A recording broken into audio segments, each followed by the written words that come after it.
Hello, everybody. Dude, hey, what's up, Thoughtbound? Hello, everybody. Dude, okay, I'm just checking some audio. Checking the audio. Checking. Wait, Thoughtbound. I know. Wait, Thoughtbound.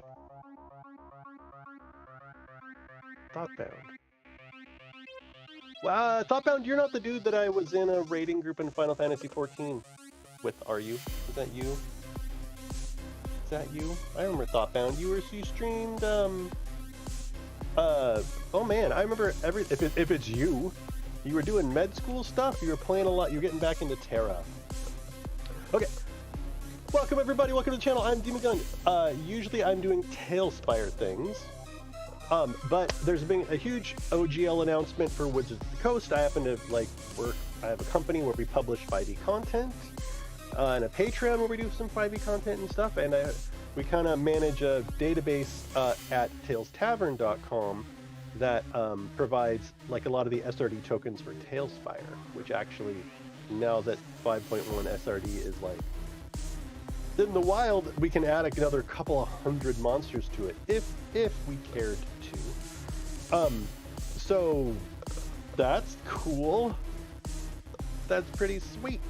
So what should we do tonight? And also, I changed my resolution. I changed my resolution, so now you should actually be able to like read what I'm writing, which is nice. It's very nice. Tonight. Okay, so tonight, what are we doing tonight? Tonight, we are writing up more dungeon notes, and once enough people show up, we're gonna go ahead and watch. There's a particular guy that I like who's done some of the WotC. We're gonna watch WotC OGL responses and respond like diligent streamer content creators should. I guess like the whole response thing, I guess it's like good for everybody involved if you do that. So we'll do that. And ideally they won't be playing any copyrighted music in the background that I have to worry about. The one that I think that I'm going to watch is this dude. He seems pretty fucking rad. I watched 2 of his other videos and he like got it. He got it that like, you know, it actually didn't matter what the OGL had in it because Wizards just made it clear that they were going to sue you into bankruptcy no matter what the fuck you do. So yeah, so I'll probably watch this at some point. That is my plan. That is my plan for this evening. Unless other stuff comes up, I guess we could do like, I guess talk about Castle Ravenloft stuff. I mean, I can give you an update on the Castle Ravenloft stuff right now. So Chaim and I have gone through, and I guess I can go ahead and open up R2 mod, man. Let's fire it up. Chaim and I have gone through. Oh, this is going to be weird with this resolution.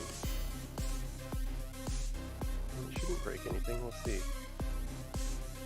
So Chaim and I, actually Chaim primarily has gone through the Castle Ravenloft original module document and made a lot of changes to fit our Talespire map, and or not our, like the Talespire map made by Udi that we are kind of editing and providing feedback on. And I think Chaim is finished. He's gone through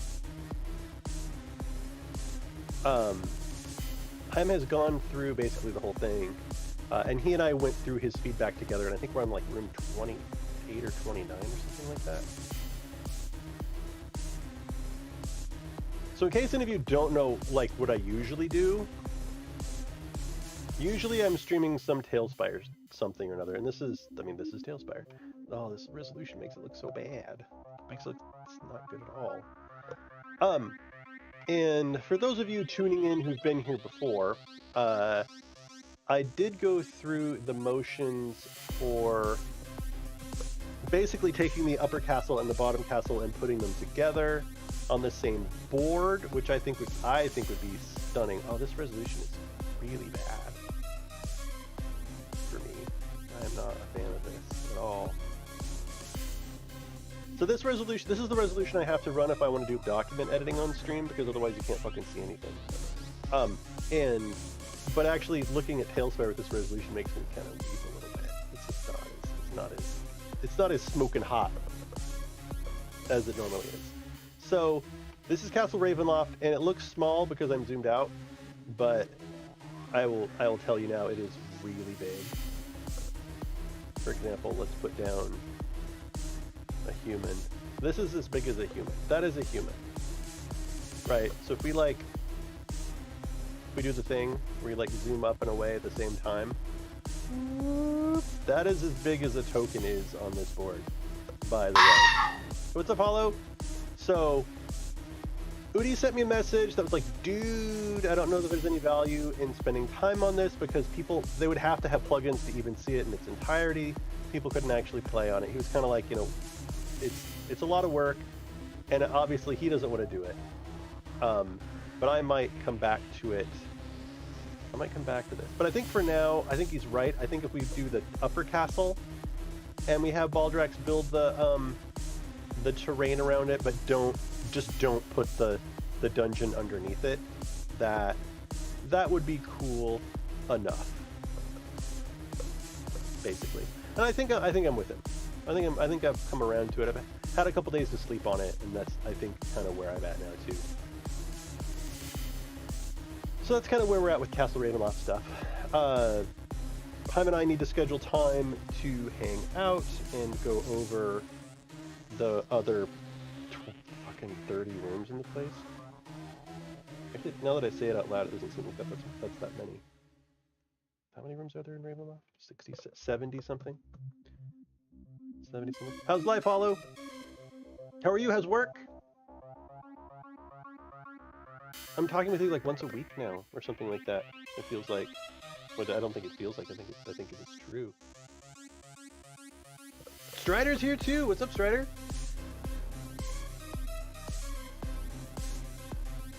I miss you, buddy. You have no idea how often I think about starting up like a Tales Tavern official fucking West March. You have no idea how often I think about it. Work's good, busy, a lot of learning. Their software solution is massive. Yeah. Not much. Today was a crazy day for me. So today was so this is kind of big news. Like, my sister moved to town. My sister has lived in New York for like a gajillion. Actually, she doesn't like her details being online. Long story short, she and I have lived apart for a good 20 years or so, and she's moved back, and it's very interesting. And like, she's super interested in like hanging out with the family and like hanging out with the kids and being a part of what's happening. And it's been awesome. There's not a whole lot of folks around that have kind of the time to deal with. I mean, it's tough to be like, hey, yeah, come over and hang out when you have 3 kids, like 3 young kids, like 3 kids under 6, because it's like, it's exhausting for us, you know what I mean? And so asking others to like, give up their sweet ass free time to be in a super loud environment with kids, like, everything's difficult. Going to the store is difficult. Going to movies is impossible. And so anyway, she was like, hey, there's like a lunar festival in town. That's wild. Like, look how, it looks so different. The color of that when I'm far away on this resolution, never thought about that. The resolution that I run actually makes it really kind of difficult. This color is harder to see or something. Well, it's just not as like obviously in your face. So anyway, she's like, hey, there's like a Lunar New Year festival going on, and so like she had looked it up and all this shit and was like, here's where it's at. Let me know if you want to go. And it was cool to go like meet her there and bring the kids. And got to hear like the like martial art drums and all that stuff. It was fucking cool. So first up, got to hang out with her, with the family, and it was awesome. And she's super patient. And then she came back and came to the house afterwards and hung out with the kiddos. Then we got a new dryer. But that involved like so dryer is in the garage. both the washer and dryer now are like up on a little lifted thing because the dryer is a gas dryer, and the people before us actually have the exhaust pipe going down and into like this wooden thing, this like wooden platform, and the thing goes underneath, the tube goes underneath that, then like out the wall. And basically it was just getting jammed up with fucking lint and stuff, and it sucked, and we don't really want gas because gas will blow you up. It's like, it's just not worth it to us to have a gas. So anyway, I had to like get that dryer out, then tilt the washer to get the platform out and put the washer back, and then move the washer so that I could then haul the other dryer in and get that dryer hooked up. And then I had to take the door off the dryer and flip it around so it went the other way and put it back on, and then get that all hooked up, and then get the other washer hooked up. And so anyway, I did all that today too. So it's been a very, very, very busy day. And then hung out with the kids while wife made beautiful muffins for dinner. Banana lentil muffins. So anyway, I've had an incredibly crazy productive day. It's been super nice. There's your anecdote about my life. Oh, there was another anecdote. Random anecdote. Edelweiss. Edelweiss. Okay, so anecdote from my day. Driving in the car with my wife, and she was like, oh, she was reading through the list of names in my kids' like ballet class, and I thought it was kind of funny because it's like a list of pretty pretentious names. And one of their kids' names is Edelweiss, and I was like, oh, Edelweiss. Or she first, okay, start in the beginning. She's like, blah blah blah blah blah. Oh, there's a child named Edelweiss, and I reply back with what? Like, I don't think I heard you correctly. And she's like, Edelweiss. I'm like, oh, okay. And then I reply back with, oh, is that from somewhere? Is it from something? She's like, oh, I think it's from The Sound of Music. I'm like, oh, what is it from The Sound of Music? She's like, it's a song. I'm like, oh, what is the name of the song in The Sound of Music? She's like, Edelweiss. Oh, well, it doesn't ring any bells. How does the song go? And she's like, Edelweiss. And before she said it, I was like, God damn it, if you answer with the word, and she just said Edelweiss, it's like, okay. Like, I'm done talking about the name Edelweiss. And I guess it's a flower or something, but anyway, there's your... Her just responding to my questions with just one word 3 times in a row was pretty funny. Wait, I didn't hear you correctly. What was it again? Edelweiss. Oh. What song is that? Edelweiss. Well, oh, I don't remember. How does that song go? Edelweiss. It's like, fuck my day. Anyway. Little White Ostrich. Yeah, so see, Anghammer knows this little flower. Anyway, so there's my anecdote today about Edelweiss. Driving in the car. And I thought to myself at the time, I need to remember this because I'm streaming tonight and no one will give a shit, but I'm going to tell this anecdote anyway. You get my Edelweiss. Edelweiss anecdote.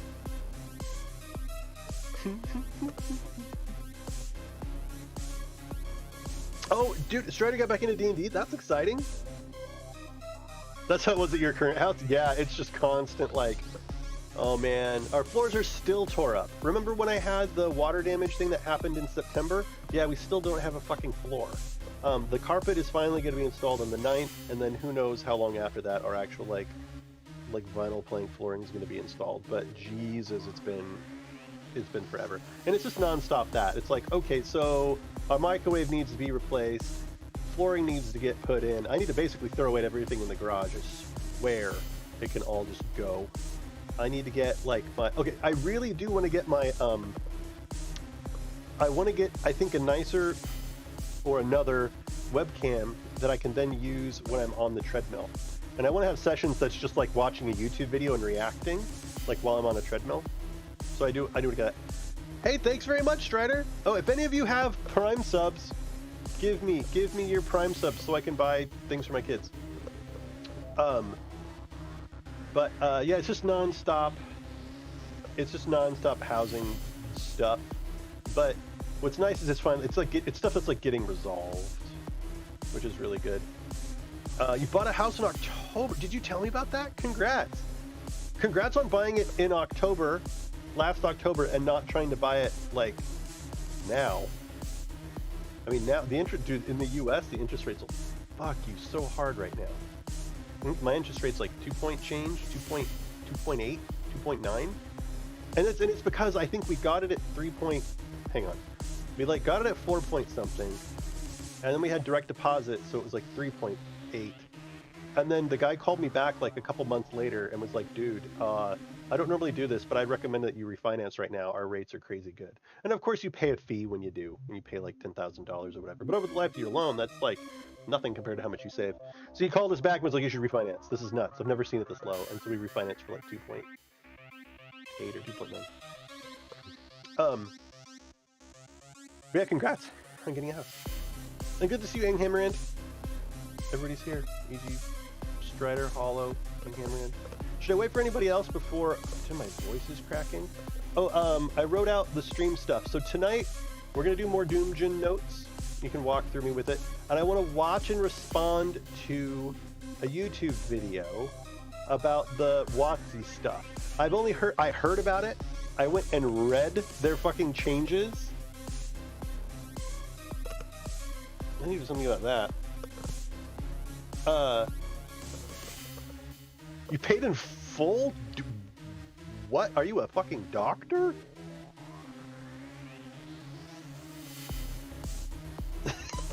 What? Or are you like a contract? Like, maybe I'm just bad with money. I don't know. I have like one friend who, I mean, he's like the manager at Pizza Hut, and he could buy a house outright if he wanted to, but he is so good with money. You know, he's so good with investing, and he's so good with, you know, setting budgets and stuff. Yeah, he could buy a house. I feel like he's wealthier than I am, despite me, like, actually taking in more. Because I buy stupid shit, man. We spend a lot of money on our kids' stupid shit. But you guys can even get a deposit? Wait, what? Dude, Hollow, exactly. So I had a thought today. That'd be a cool spreadsheet. That was like, how much do you make at your job?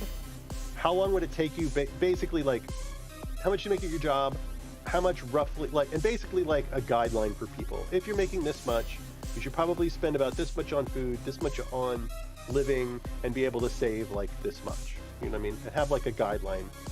And then have one of the columns be, how long will it take you to save up $10,000 for a deposit? And that's assuming that is enough, right? That's like, well, actually I could have that be a column too. How long would it take you to save up for a $10,000 deposit on a house that's like 100K or something, right? And that's gonna be a shitty house around here anyway. That's gonna be like that. I mean, I don't know that I don't think you know, I could go to Zillow and look. But anyway, like, I don't know that you could even buy anything even close to this city for less than $100,000. I'd be shocked. It'd be like you can buy a spot in a trailer park. So anyway, I did on Hollow Fox's note. I had that thought today. So anyway, I want to watch this OGL, this response to the OGL. I did go and read it, and it is impressive. It's impressive. It's shocking, actually. I would have bet against it so hard. So anyway, there's news on the WotC OGL front, and then I guess talk about Castle Ravenloft, but we already did that. Done. If you missed the Castle Ravenloft thing, actually, you know what? I should just post. I need to post my streamer notes somewhere. They're content too, right? I guess I could put them in the comments of the highlight. I didn't really think about that. So, Haim and I have reviewed up through room, like, I think it's 29. I think it's room 29. So Haim's already done. Like, Haim has already gone through it. I think put that there. Haim has finished his feedback for all rooms. Haim and I have reviewed up through 29, and then, like, once we go through the feedback together, we will ship it to Udi. And then, so on that front, sorry folks, no combined board. Udi talked me out of it. But we will do some cool terrain on the upper board, right? No, okay, so your mom passed. Where is he? Okay, hang on. We got a child. Hi. You gotta take a measure. You gonna say goodnight to everybody? Mr. Curly Hair. You're always here. You're always like slightly too low for them to see how cute your little face is. I'm just trying to get you up in the camera over there, you see? Yeah? What's wrong? This is my chair. It's my chair in the camera. Yeah, be careful with that. Well, actually, I don't really care, but people keep telling me that you can cut yourself real bad on those, so... We're going to see an animal. We're going to see one animal. What? No, leave that be. That is not an animal. We're going to see an animal. Which animal? Piggy. Piggy? No, cat. What? Kitty? No, cat. Pig? Are you changing your mind? What animal? Here's an animal. There you go. Here's your pig. There's your pig. Oink, oink, oink. What does the kitty cat say? Again. What does the kitty cat say? Again. What does a kitty cat say? Say it. You You need to push this to her? Yeah. What does a kitty cat say? Roar? Okay. No, you're good. Good night. I love you. Meow. Meow. Bye-bye. Ready? 1, 2. Whoa, kid. Jeez. I want to fall and impale myself on the floor. Jeez, the kid's death wish. Okay, so when I passed away in April, we sold our huge family home. It was like 6 bedroom. Wow, 3.5 baths. I bought a 2-bedroom, 2-bath. Downside to this house is the dining room and living room is the same room. Super tiny. Yeah. Wait, but well, for one person, is it just you?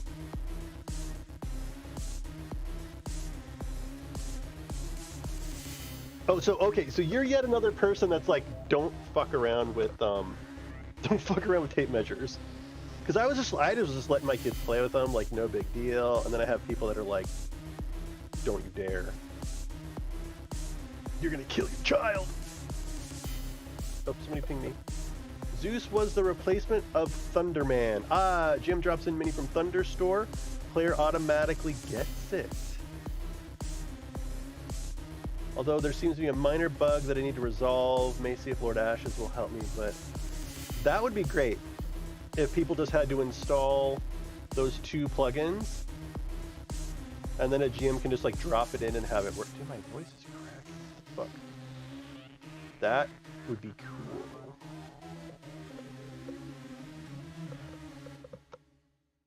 Ah, you live alone. Yeah.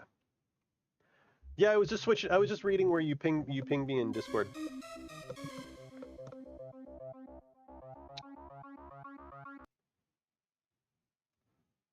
Okay, so we talked about Castle Ravenloft.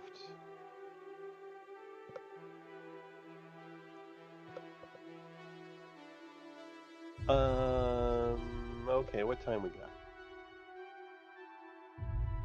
Are you ready? Are we ready to watch this video about the OGL? Are you ready to do this thing? Also, this guy's great. Subscribe to him if you haven't already. I like this. I haven't even watched it yet, and I already had I like it.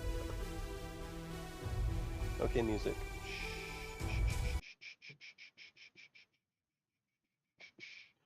Okay, let me know if you can hear it. 54 minutes ago, Wizards of the Coast released a tweet on the D&D Beyond Looks account, like you can. which Looks like said, it's extremely over the past loud. few weeks, you, the community, have made your voices heard. And we... Okay, are we ready? This is me doing a response, an official content creator thing to do.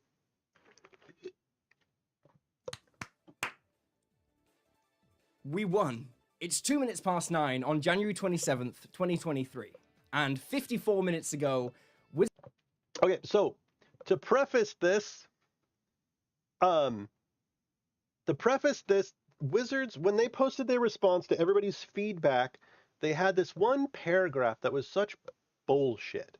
It was very much like, people will see this as them winning because they told us how shitty it was, and now we're changing. But in reality, you know, you're not winning and we're not losing. We both win. And just this, and it was like the very last thing in their letter, and it was like, why would you fucking say that? Why would you have this whole thing that said like, oh, we didn't intend this, and then in the very last sentence be like, we're not actually changing because of what you guys want. You know what I mean? Like, so this is coming out of them being like, we didn't really lose, you know, like still trying to maintain that sense of like pride or that they didn't fuck up, right? Or integrity. It's like, no, you super fucked up. So anyway, yeah. Wizards of the Coast released a tweet on the D&D Beyond account, which said, over the past few weeks, you, the community, have made your voices heard, and we've listened. OGL 1.0a will remain untouched, and the entire SRD 5.1 is now available under a Creative Commons license. You choose which you prefer to use. This is... oh my god. You know what a big deal this is. Wizards of the Coast are a billion-dollar company. They tried to do something terrible, and we, as a community, stepped up to the plate, and we punched them out. We punched them out. We won. There is so much to celebrate here. This is a victory for the entire community. He's correct. And I would say that it doesn't cost them much. So let's assume that they never did the whole like OGL like 1.2. Let's assume they're the 1. What the fuck? Let's assume they never did that. And instead of the whole fiasco that we just went through for the last, I mean, I think it's only been like a month, but it feels like a lot longer than that. If they had just come out and said, hey, the whole 5.1 is OGL. You know what I mean? Like they just are like, hey, we revised the SRD to be all of 5.1. People would have been super happy. And I honestly don't think it would have hurt their bottom line. I really don't. The people that publish to like Drive Through RPG or they publish under the OGL, they don't really give a shit that they can't use Dragonborn. They don't give a shit. They're gonna make the dragon kin. They're gonna make the dragon whatever. Like they're gonna find a loophole to include dragonkin without calling them dragonkin, right? It's not that hard. And they're still gonna keep doing their publishing thing at Drive Through RPG. The people that are using Drizzt in their shit and using Castle Ravenloft are still going to go to DM's Guild to publish, and WotC would still get their 50% cut. WotC was really a little, I think, annoyed at like Paizo and stuff, or really anybody who was making a living selling things at Drive Through RPG from the OGL where they felt like they weren't getting their cut. When I really think that they could have just released the whole entire 5.1 SRD and made people happy and not seen a financial hit from it. Just like this, just by releasing the 5.1 entire thing as SRD, common license, I don't feel like they're taking a financial hit. They're still not. I mean, at this point, it's nothing financial at this point. At this point, it's like damage control, but PR damage control. And I'm not talking about like the VTT stuff or anything like that. I'm just talking about current publishers doing their publishing thing and making a living, and the people who are doing that through Drive Through RPG versus the people that are doing that through DM's Guild. And so by being like, yeah, the 5.1 is now available for everybody, it's kind of a net wash, I think, on the financial front. Not counting the D&D Beyond people they pissed the fuck off. So, and that's just like my initial thoughts on like them making it totally open. It would have been absolutely impossible without the entire community coming together as one voice and making their demands heard. Wizards did everything they could. They tried to hide it, then they ignored it, then they denied it, and then we won. What we also know is we put enough pressure on them financially to force them to back off. They've seen the crazy success that Paizo have had selling 8 months worth of books in 2 weeks, and they've freaked out and they've realized literally they cannot hold on to this. the insanity that happened when they did this, and everyone on the internet being like, I wonder what other systems are like. I mean, like, how do you fucking do that? How freaked out did they have to be? I was definitely entertaining, like, you know what doesn't matter to me? 5e. I don't give a fuck about 5e. I'll do Pathfinder 2e. It's close enough. All the D20 stuff are all kind of close enough for me.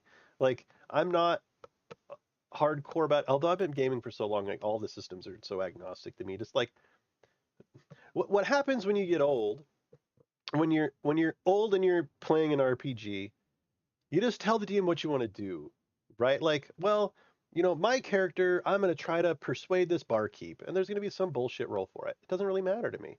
Like, it's either I'm playing a card from my hand in Deadlands, or I'm rolling a d20, or like, I'm not set on anything. There are systems I prefer more than others, but in the end, I don't really care. All I care about is like my character's trying to accomplish something. My character's taking part in a story. And whether the DM is like, oh, Pathfinder 2e, or they're like, oh, 5e, or they're like GURPS, or they're except if they want me to play Palladium. If they want me to play Palladium, we need to have conversations about why it's a bad system. Like, and if you all want to have conversations about, I should make a YouTube video about why Palladium's a bad system. Anyway, there's also panic buying of the Pathfinder edition before Paizo have to revise their content. Wait, what? Before Paizo have to revise their content. Did you need something? Call your phone. I can do that. Yeah, it's in a pile of laundry somewhere, I'm sure. One sec. I need to call my wife's phone.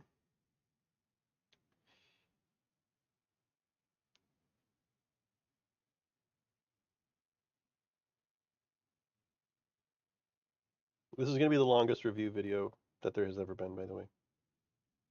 Is it working?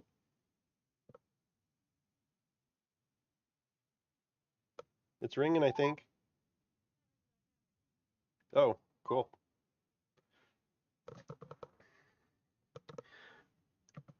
Since Paizo uses the OGL, and if they get then the books may have to be revised. Yeah. So, so that is true. It's that Paizo might have changed Pathfinder, because Pathfinder uses the OGL, right? I hadn't even fucking thought of that. Ooh. I mean, I did, but I didn't, right? The implications of that, of like their books, could be fucked.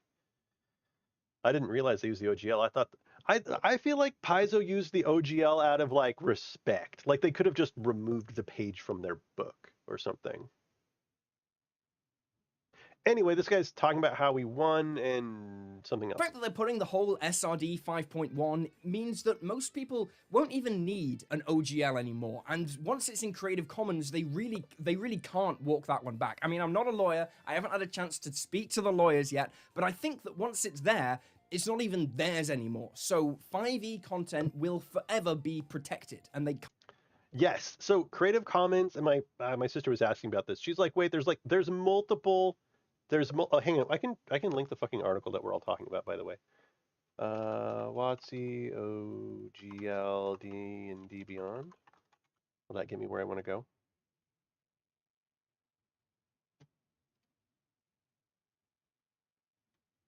Here we go.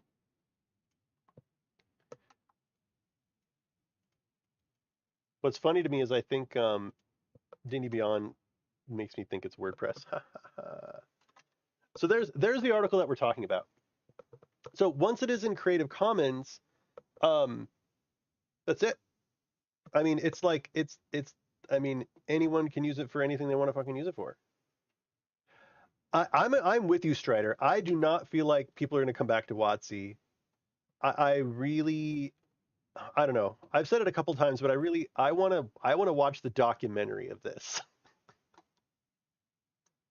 Pathfinder is going to get revised, or everyone's going to switch to that, or well, so there's this whole like Project Black Flag thing, TTRPG Project Black Flag, which is like a it's like a new system that's being created It's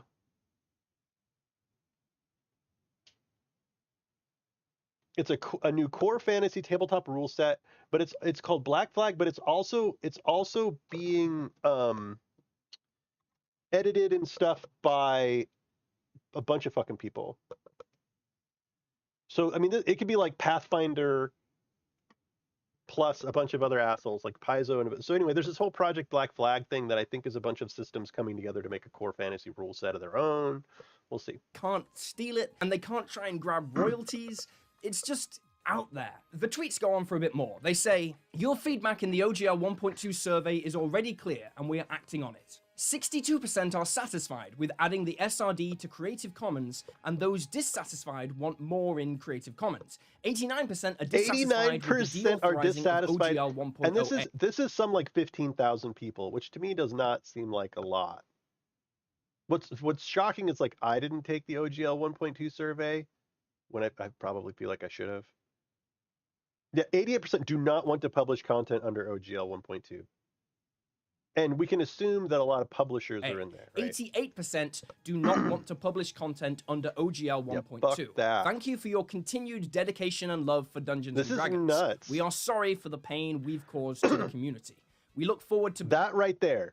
We are sorry. You probably can't fucking see it because I got the shit. I'm going to turn off the chat on the stream, okay? So that we can see the box here. Chat box background. Where's the chat box background? Why is it far away?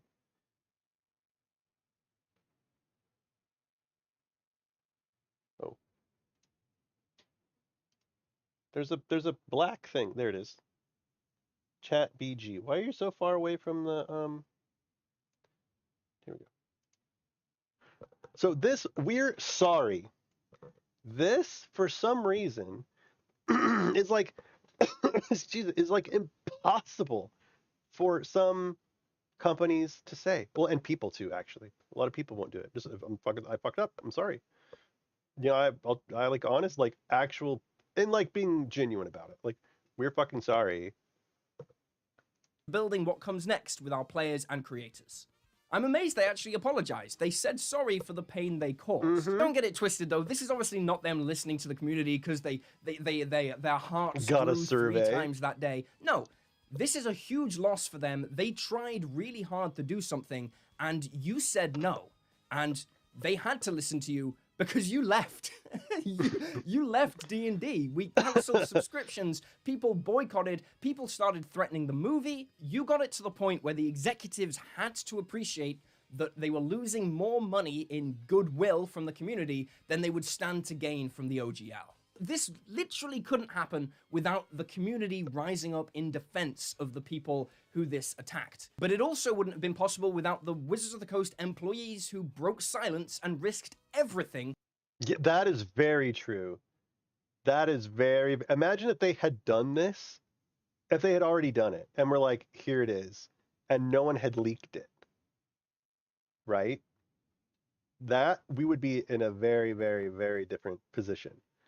Like legally, it'd probably be very difficult for them to do. Like I don't know where the hell we would be at without the leak. To talk to us, to leak this stuff to us. The executives got terrifyingly close to pushing this thing through, and it's only because of those internal voices and the people who risked everything to break their NDAs that we had a fighting chance. And that fighting chance turned into crazy media coverage from incredible journalists, turned into a real movement that actually fought back, and it turned into victory, which honestly, I'd given up on. I'd given up on total victory. Yeah, me too. But yeah, I was 100%, and so Haim and I went back and forth on this, where I'm like an optimist, and he's kind of not. He's less of an optimist than me. When it comes to like corporations and their money, though, I'm very much on the side of like whatever gets that corporation money, it doesn't matter. Like nothing else matters. And I guess actually they were losing money, so maybe it makes sense. But I was 100% sure they were going to push it through. I didn't think it mattered what survey said. I didn't think it mattered that the community rose up, because fucking Hasbro. I mean, they don't give a fuck, right? But I mean, you know, D&D is such a tiny footnote in their ledger. I'm with him. I did not expect any amount of victory to happen. Victory. I've spoken to Wizards of the Coast employees. The fact that they gave up on this is huge for them. Like, for the executive level, losing this OGL is massive. From here, the ball's in your court. Obviously, you decide what you want to do with your money. Maybe you decide that this is enough and you want to support Wizards of the Coast again. That's totally cool. Personally, I really don't think I can ever directly go back after this, after what they tried to do. We already know what Wizards' plan was, right? And it wasn't this. It wasn't to do nothing. But I don't just want to kick down on Wizards of the Coast for no reason. The fact that they pulled this back is not a testament to Wizards of the Coast being good people. It's a testament to the power of the community. They listened because you made them listen. And hopefully, they have learned something. Hopefully, they've realized that lying and trying to sneak through things that are harmful to the community won't work. We're too vigilant. The D&D community is one where the players will stand up for the creators and vice versa. And together, we're unstoppable. Being involved in all of this has been insanely tiring, but I also feel it's the most important thing regarding this community that I've ever done or ever will do. Just to know that it's over is a huge relief. Yeah. Yeah, I mean, I feel the very same way. Like, it did not, this came out of left field for us. I mean, we had been doing this little, like, publishing thing for about a year or so, and we were getting ready to finally do a Kickstarter for our stuff, like our own stuff. And so basically to have, like, the rug pulled out from underneath us. And in a way that I thought couldn't be undone. Like, even if they modified the OGL, even if they did anything, then there was no assurance that they wouldn't make these changes in the future. So it being under Creative Commons kind of removes that threat. But yeah, so it's tough. It's really tough. That's really tough. I think I don't know. The real question is the 5e Golden Goose dead? That's the thing. If you were doing a Kickstarter, or something like that, if you were doing 5e content, it was guaranteed to fund. Like, I mean, you'd have to really fuck up to not fund a 5e thing. And this, like, our upcoming, hopefully, Kickstarter this summer will tell us whether, like, the Golden Goose is actually dead. I guess we'll learn, like, way ahead of that, right? You just, like, take a look at 5e stuff on Kickstarter, and we'll see what happens in the next couple of months. Because there's people who, like, this is happening in the middle. Oh, we should go to Kickstarter right now and go see, like, some poor fuckers that, like, Kickstarter 5e. Oh man, that didn't even occur to me. You can read it. Okay, so I changed my resolution, so hopefully you can actually read this stuff. Okay, so let's do a search for 5e adventure. Right? 634 projects. This is what we're talking about, dude. 5e shit gets funded.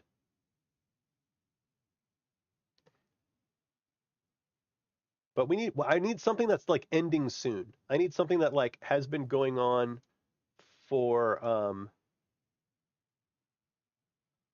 amount pledged. No, I want I want day 29 of 30.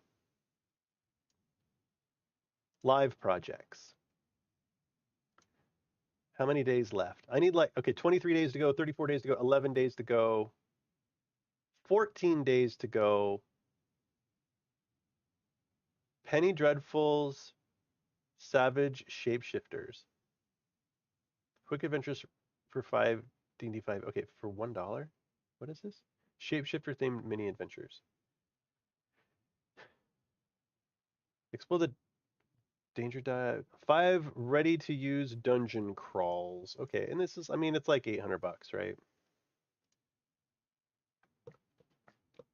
Do they not have a video? They don't have a video. You know what I mean? Like, that's the thing, is if your Kickstarter is only supposed to get $1,000,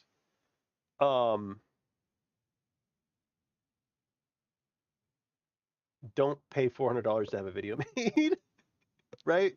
Okay, this one actually has some funding going on, But it's only been like a week, right? How long has it been going? 23 days to go, and when did it start? See, this has got a video. It's got real, dude, this is like some cool ass AI generated art, maybe. That looks like AI generated art. How long has this been going? What's the, oh, kicktrack, kicktrack.com.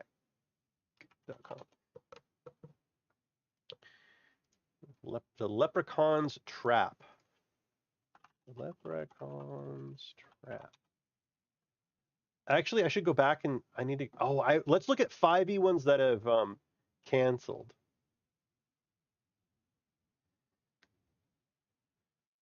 Yeah, this has only been going for like 4 days. We can't learn anything here. There's no trend to learn about. They got $3,300 in the first day, which is I mean that shit's normal. So let's do, instead of live projects, canceled. Oh, can I suppose I can't.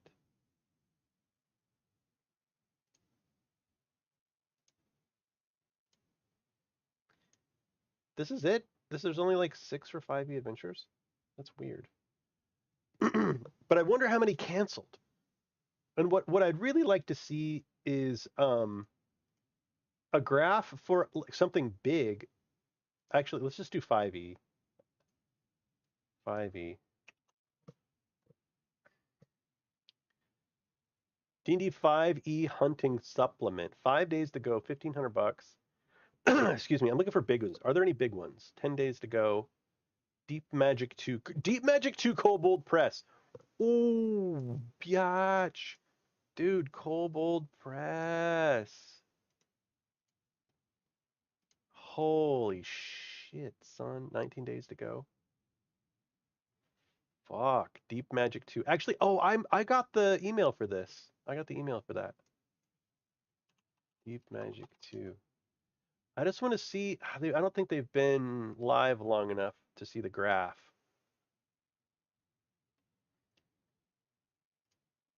I just want to see if it, like, what happened. Like, when did. Yeah, see, it's only been live. Dude, so they went live with this Kickstarter before the announcement. When was the official announcement from it? When was the official announcement? Okay, on the 13th of January. Oh, let's do a timeline. Shitty OGL timeline. Okay, so 113 was response number 1. Then 127 was response number 2 to the end. When was it initially leaked? Okay, January 10th is when Kobold Press is like, fuck that. 110. Kobold Press says, fuck that. Okay, so when did the new OGL get leaked?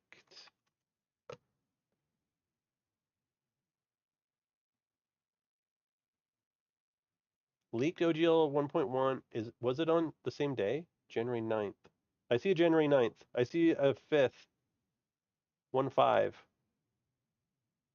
Gizmodo. According to Gizmodo, the leaked document.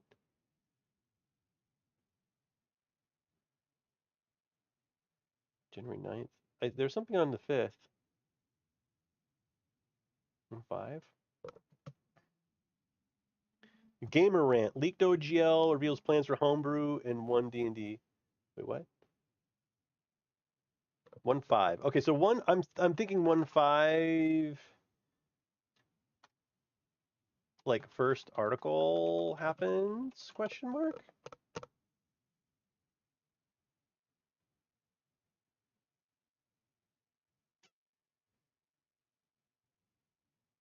Yeah, I think it's around 1.5. Anyway, so these dudes started this Kickstarter I guess they had to. Their machine was in the works, right? Maybe people came and gave them money to try to support them, right?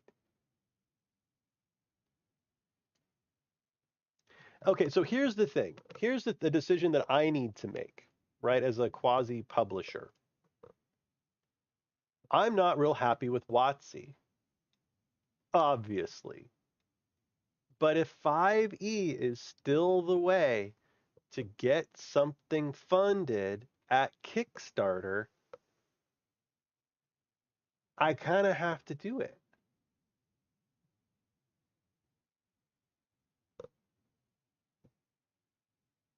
You know, let's look at Pathfinder 2e.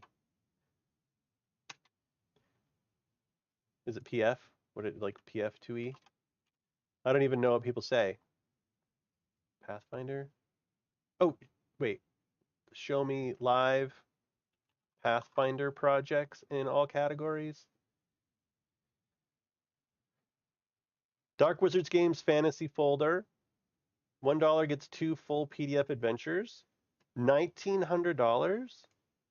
Really?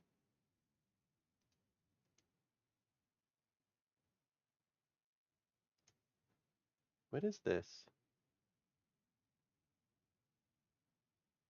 I mean, I feel like we should have a Kickstarter that's just our adventures, our like 3 adventures. Be like, get 3 Talespire ready adventures for $1. You know what I mean? And just see how many people fucking sign up.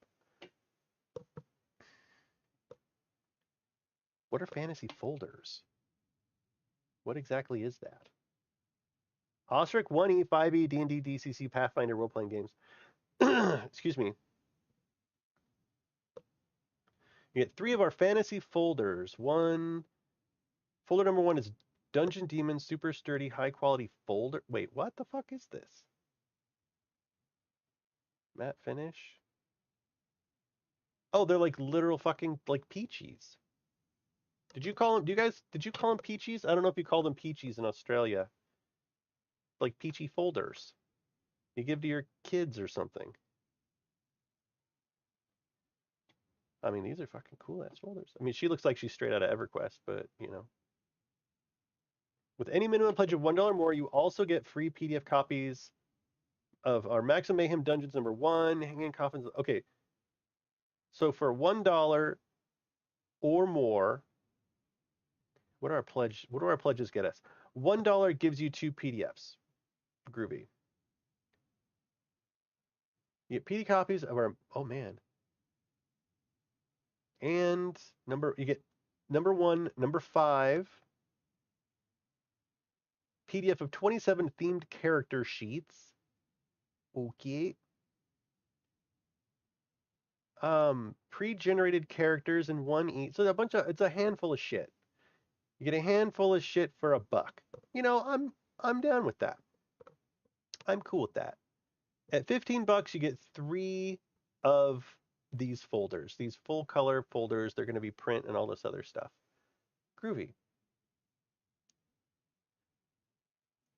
For $40, you get all 10 of our previous 1E books and 5E books at a 60% discounted price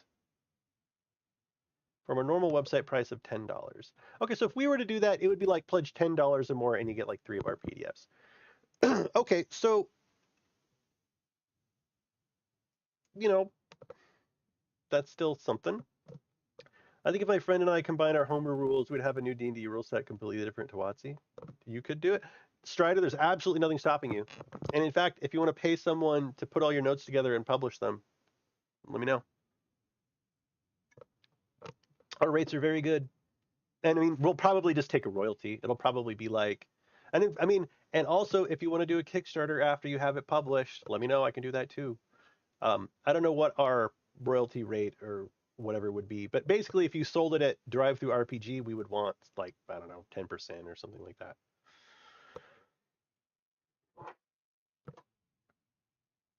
It's more about having successful Kickstarters under your belt in the beginning than it is actually kind of making money from them.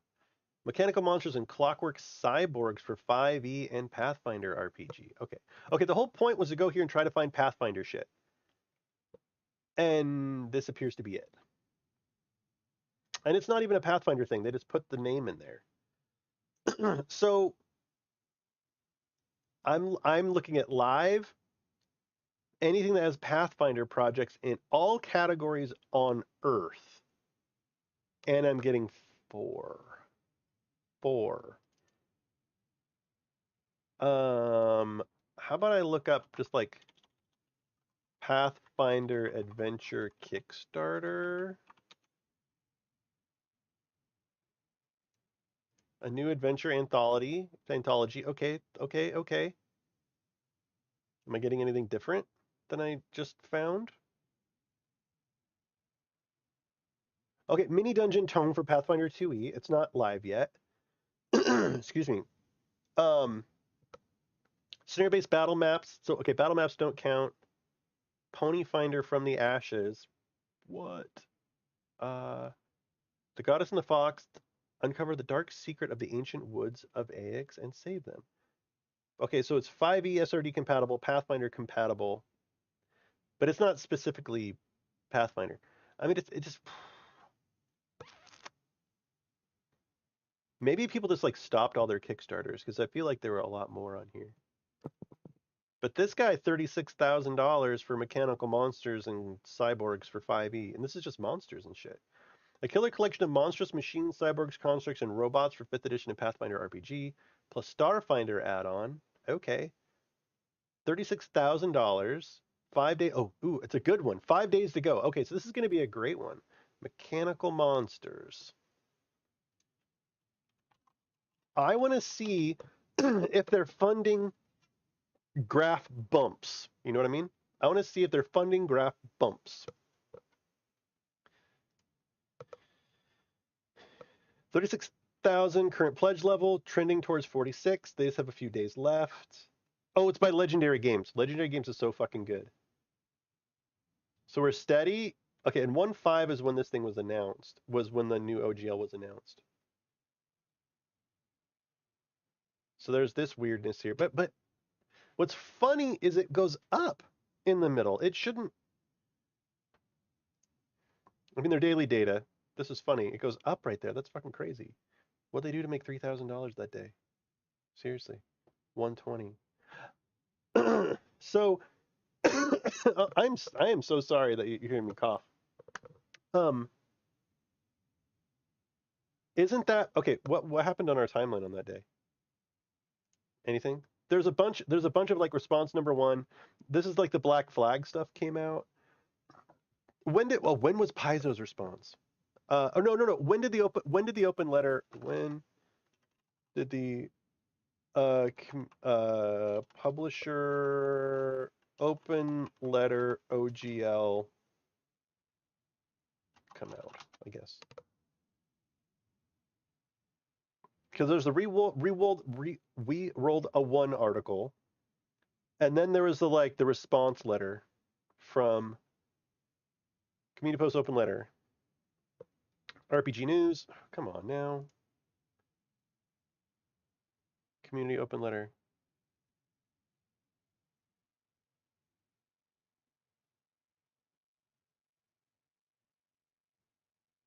Where's the open fucking letter? Open letter. God damn it. Open letter. Open DnD. Oh yeah, they made a website for it. You know what I'm saying? I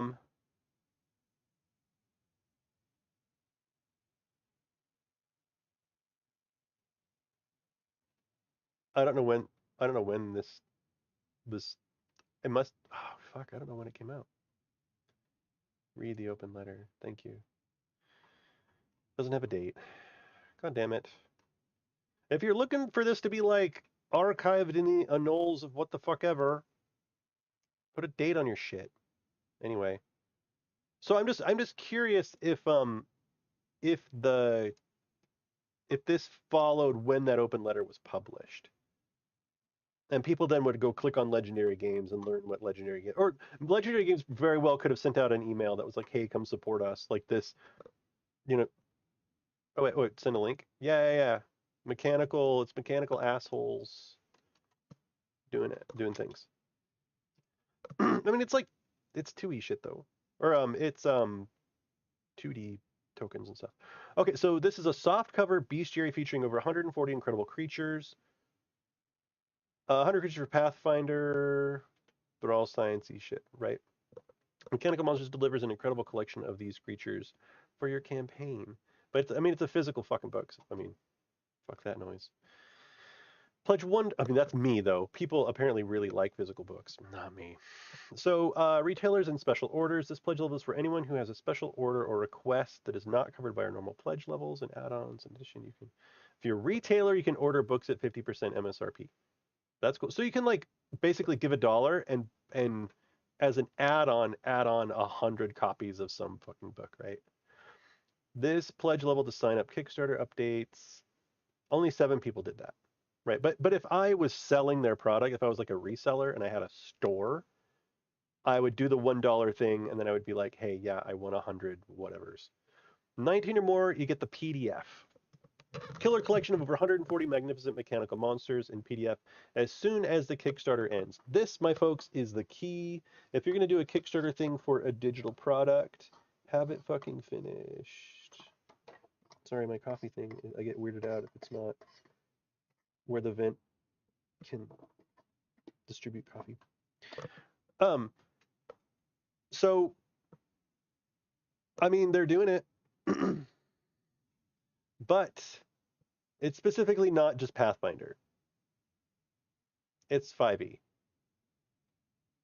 So I am intrigued by this, right? 36,000 goal. It's a book of fucking monsters. And it's $19 for this PDF.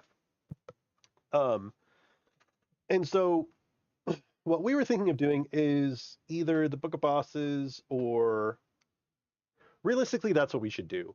We should do a Book of Bosses, use some AI, use the AI art generator to come up with some imagery for it, and then basically be fucking done.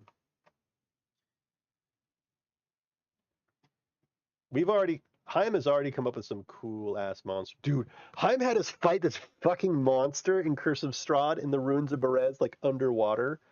It was a swarm of rats, but the swarm of rats were zombie rats, and those were underwater. And so there were these rats underwater that were just like this.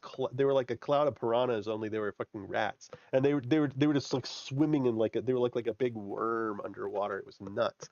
And then he had us fight this. It was basically, well, we call them periwinkles here, but they're like katydid larvae. But it's like a big worm that lives inside of like this sheaf of bone, and it lived in this big bone pile in the middle of the room, and it fucking fucked us up. And then we killed it and beat it down. But it was a really cool fight. And I love that Haim does lots of like multi-stage fights. He's like, you fight it until its armor falls off, and then when its armor falls off, it like does this other thing. It's pretty fucking cool.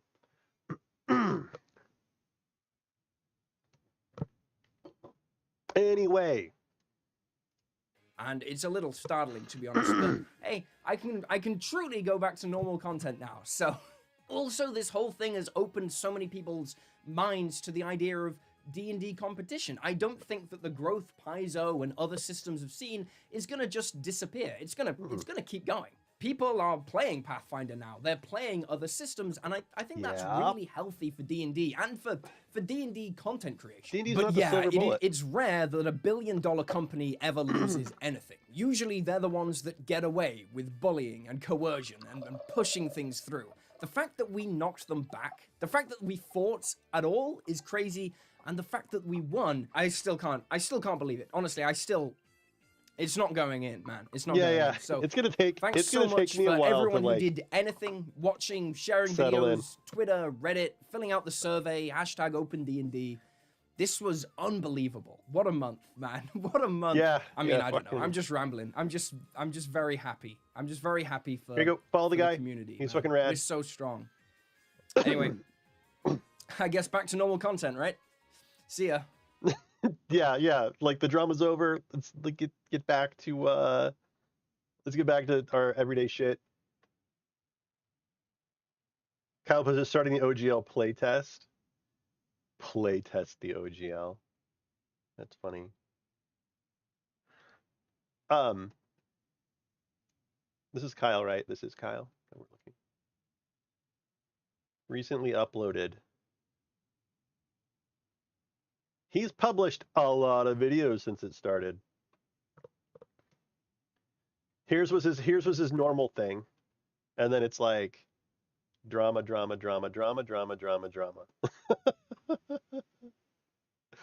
This is all of our faces during this time. Also, this is a master class in YouTube thumbnails, by the way. Like, have a look on your face with shit around you, right?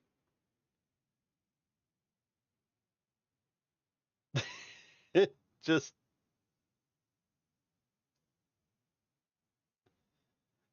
this is I don't know.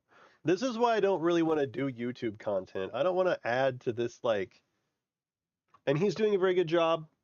I'm not knocking his stuff. I'm knocking like the whole this is the meta of YouTube thumbnails for lots of really great psychological reasons. And I'm sure if the meta was different, he'd be doing that meta. So it's nothing against him. It's just my relationship with my eventual YouTube content where I don't want to fucking do this. I think if I look, oh, I should look. Okay, so here's the difference. Maybe. Is there Patreon for this guy? D&D Shorts Patreon? Patreon, D&D Shorts? Does he have a Patreon? He does. And he's probably doing very fucking well. Dude, sexy pirate on his banner. Good job. Is this all stuff he's published, or is this just... This has to be stuff he has some sort of creative interest in. 4612. Extra videos. I'm going to start exploring Patreon. Only content or ideas that are either too long or too complex for the main YouTube channel. No, this is a great idea. This is a great idea here. So if I make YouTube content, and I don't know yet whether I want to make longer content or shorter content, but Josh Strife Hayes will post videos that are like an hour long, right? Like an hour long of like his in-depth analysis of playing some game or some shit. Everyone on Patreon can play in the Patreon-wide games that are run sometimes, vote on the game mode. I do this as often as I can. Bonus things, a helping hand. 925 patrons who at a minimum are paying $4 each.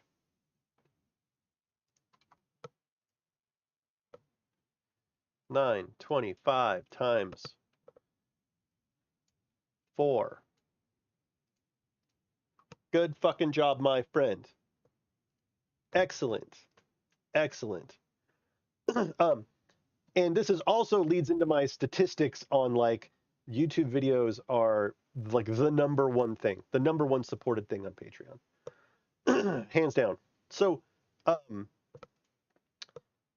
also the Adventures Pack portion of the DM Secret Weapon magazine every month and instant access. Okay, so this stuff though, the custom classes, novice, cartography, like all this kind of stuff, magic items and advanced combat things.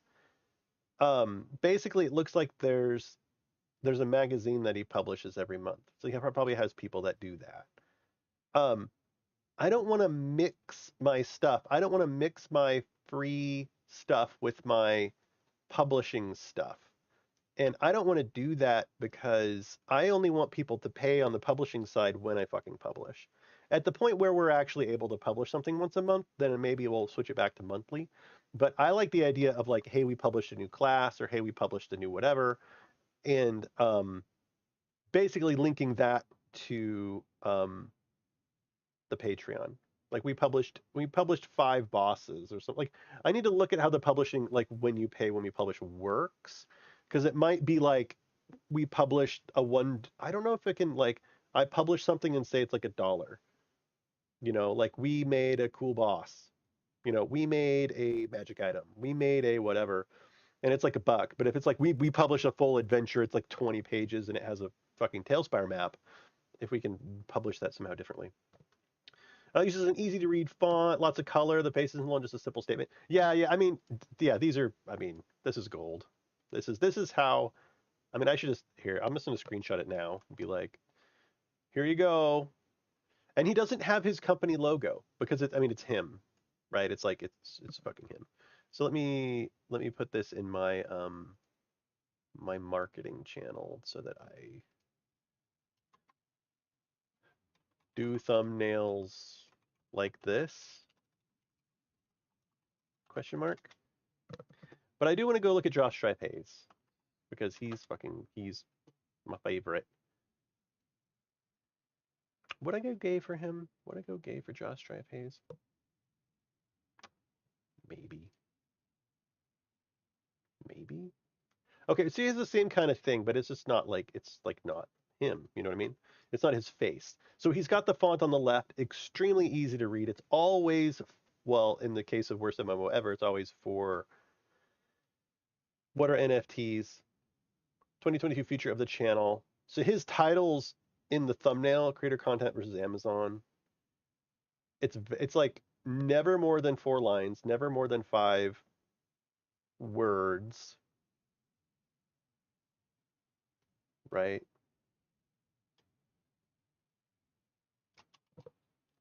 And so the difference I was going to say with Josh Stripe Hayes is that I feel like a lot of his content is driven by Patreon rather than YouTube views. And I think the YouTube views are nice, but he says in a lot of his videos, he's like, thank you, Patreon, because the Google algorithm does not love this video.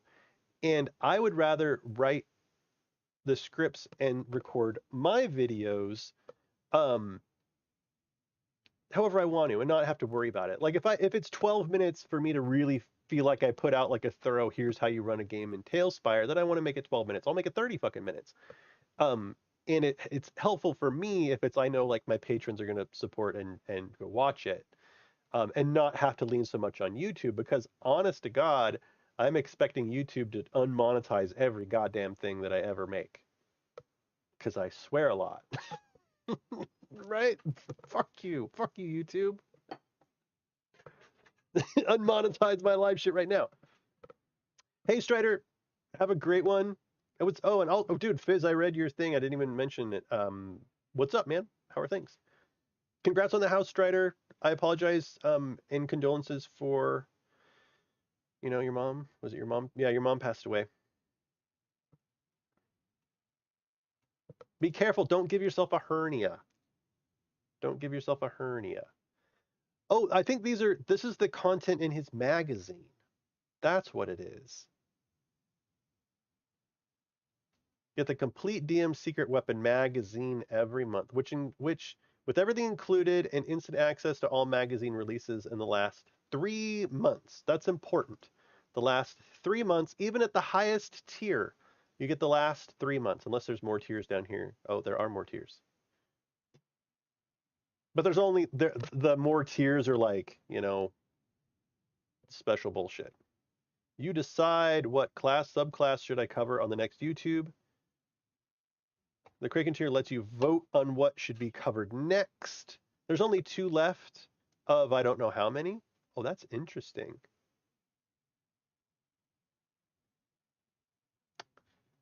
Huh.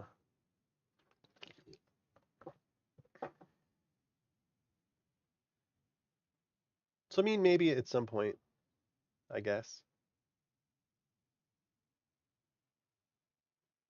Exclusive content.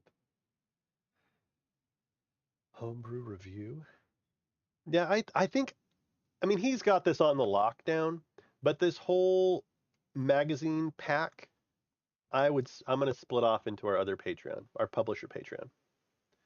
So that's another kind of takeaway is, I guess I can turn the music back on.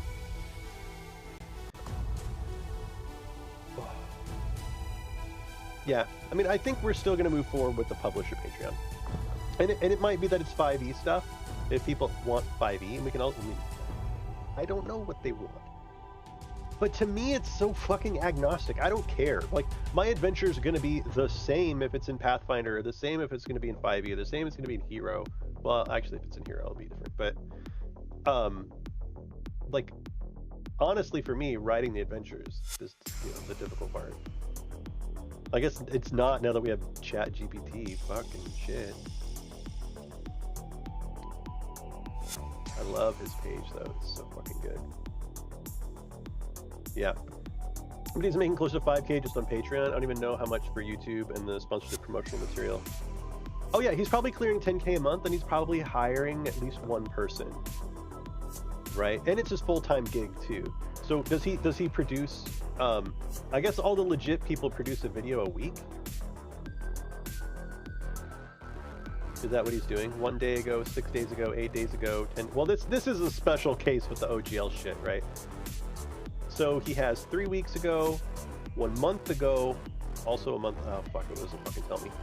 Anyway, so I think legit content, like YouTube people, make a video a week or something. Or is like what their goal is. 2 months ago, 2 months ago, 2 months ago, 1, 2, 3. Yeah, so 4 videos from 2 months ago, 4 videos from 3 months ago. Yeah, so he does, it looks like he does one a week.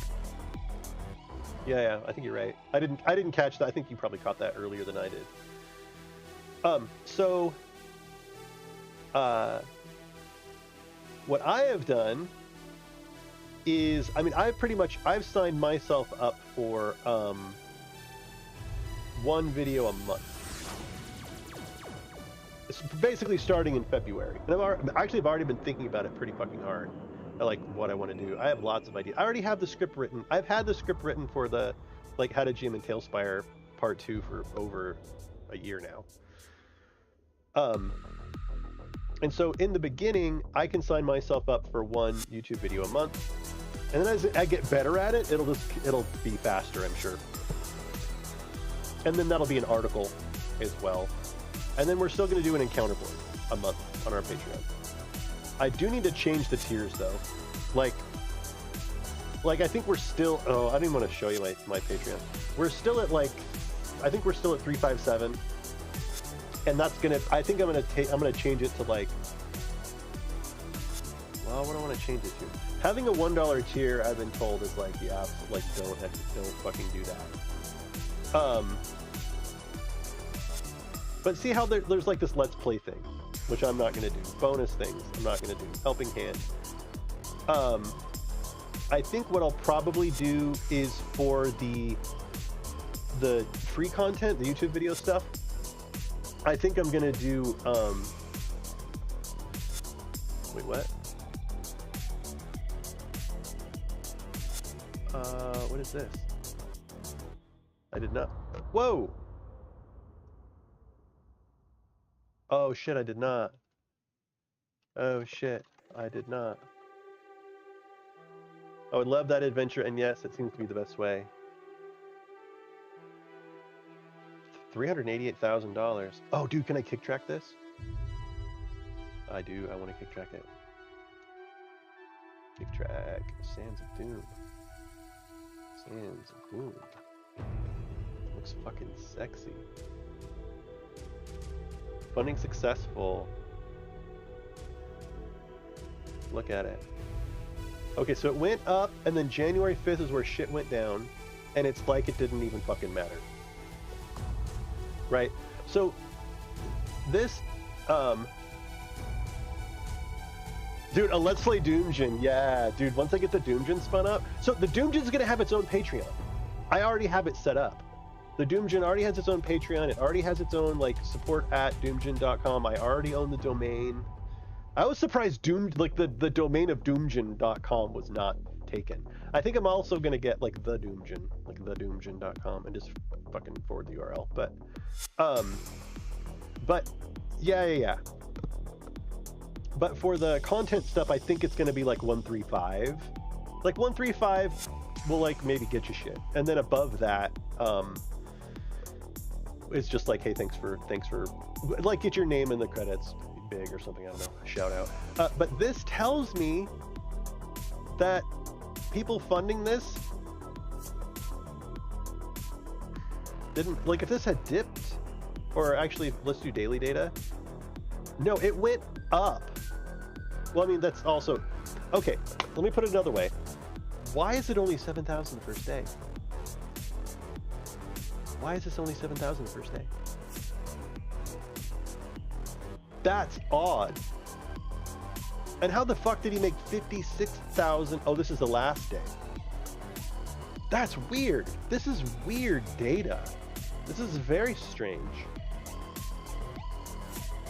And it's not like a single huge backer too. I mean, last day he had a lot of people come in. But look, the first day, who is this dude? Mr. Rex. Who the fuck is this guy? Has he published anything else before? How many Kickstarters does he have? First created. Oh, he's a full-time content creator at YouTube. Okay, well, I mean, well, there you go. Sorry. 11 years. Okay. Yeah, okay, so he has a fucking following. 790,000. What do you think you know? Shh, quiet. Video game lore.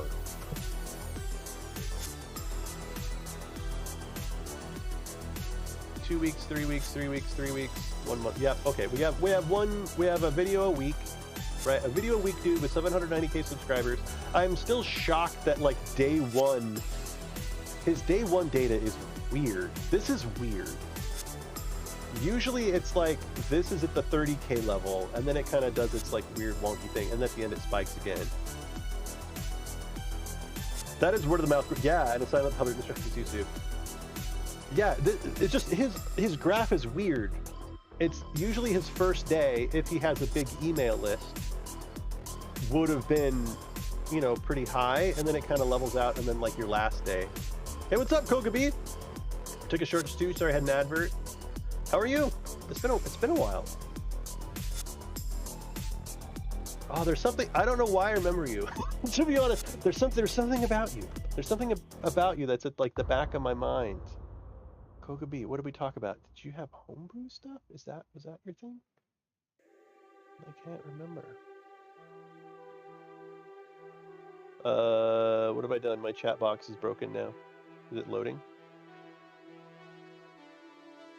Hello? Okay, well, we don't get the chat box on the screen anymore. It's supposed to be there. Try moving it. Wiggle, wiggle.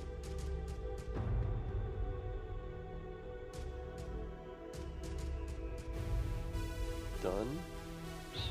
Never mind. Chat box is broken now. Oh, there it is. Oh, it resets every time. Okay, sorry. You're a bit of a video game dev. Ah. I can't remember, Kogabi.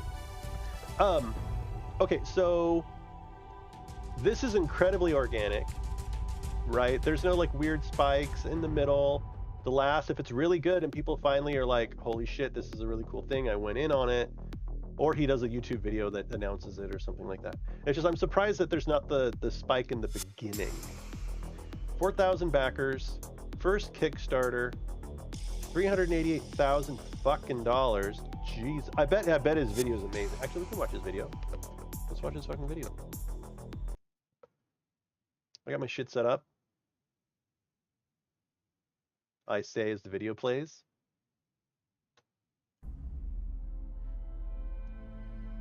Oh, great Sultana, listen to my counsel. Do not send your men into that ruin. The Anubian treasures have awakened. Their portents of doom whisper their coming. This is before You AR, think yourself the ruler of Al-Kirat, but these lands have always been theirs. Their monuments a testament to their might. hyena people. You will bear the plagues for your sacrilege. The dead will roam the desert and paint the sands crimson. Dust will storm, rivers will flood, blood will rain from the very stars. Disease and pestilence will cover your grass fields, and soon enough, even the sun will abandon you. Amu will come for that's a you, fucking cool picture. and your precious little city will fall. You have imprisoned me for this prophecy, but I know something you don't. That is not a tomb. That is a prison. And you will set him free!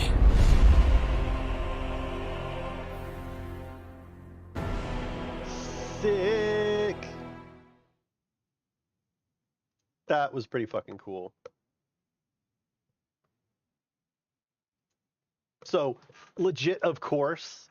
I'm a little surprised that it wasn't the standard YouTube like ADD video. You know what I mean? I mean, it was like big long shots over a beautiful piece of art, either zoomed in or zoomed out, you know, with just the voices. That was great. That was a very pleasant video. There's a bunch of feedback that like I would have based on the backer kit folks, but who fucking cares what they think? This dude made $388,000 fucking dollars. Okay, so funded new adventure location, roaming boss. Okay, dude, yeah.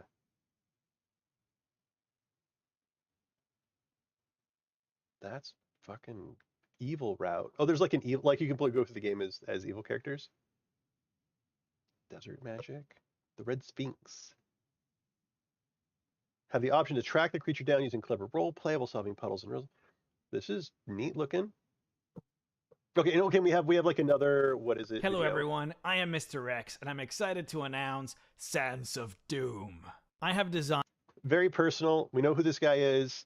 This connects us to a human being. a full 5th edition campaign for characters level 1 to level 11, set in the small, arid kingdom of Al-Kirat. This is a tiefling kingdom where money rules all, and anything and everything can be exchanged, provided you have the funds. Magical trinkets are plentiful in this desert nation, and its bazaars are rife with powerful artifacts, for the kingdom lies atop the buried remains of an ancient realm which predates Al-Kirat. Ruins which hold magic far beyond the understanding of those who steal from its sealed coffers. But what happens when one day the wrong ruin gets unsealed and a mighty king from times past raises an army of 30,000 Heroes get undead spanked. soldiers? What do you do? In Sands of Doom, an unstoppable Turn army is on undead. its way to the capital city, and players are going to have to figure out what to do. Perhaps you might try rallying support from the disparate, monstrous races that live within the edges of the kingdom. Or you might kill them to steal their riches which you might then use to purchase mercenary armies. You might try slowing down the undead force, hoping to grant Al-Kirat more time to prepare its defenses. Or a bolder approach, you might try killing the undead leaders, disrupting the cohesion of the Ooh. horde. The undead legion will siege Whoa, Al-Kirat, that's a cool and the fucking decisions that you picture. make along the way will dictate what happens in this climactic ending. Sands of Doom is a story of morally grey decisions, hard choices that will have to be made for survival. So, again I ask you, an army of 30,000 undead soldiers marches towards your city. What do you do?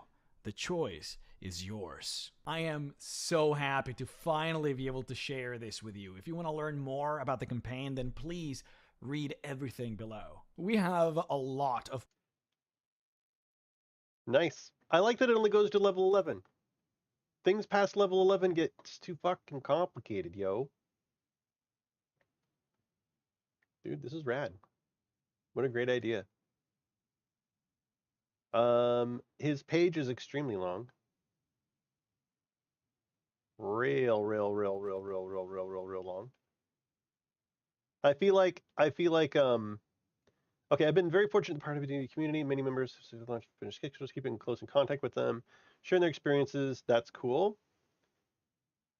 Unfortunately, especially when it releases fulfillment. Yeah, fulfillment and shipping are a problem.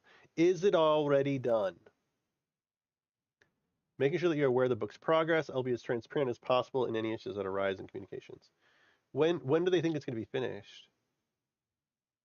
Estimated delivery February. Oh, February next year?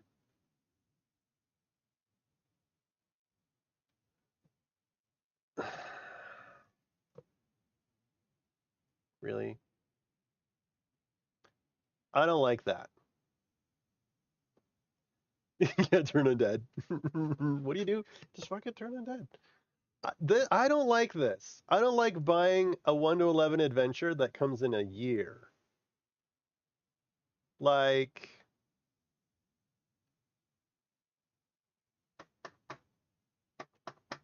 that's obnoxious. I mean, I don't know. I just don't like it. The minimum is $25 to get a PDF in a year.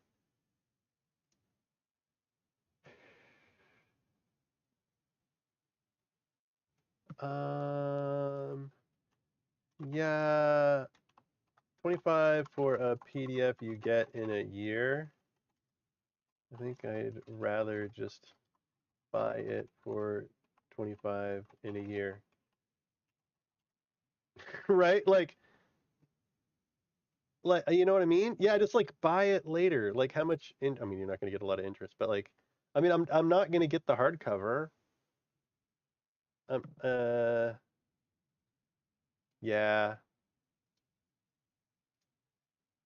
I'm going to say that Feb 2024 is awkward.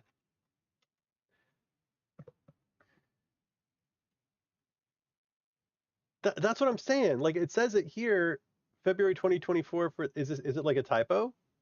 Let's go to the fact. Let's go to the fact. What does the fact say?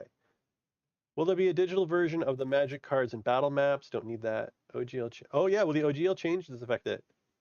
Still have a word on exactly what's happening with the OGL.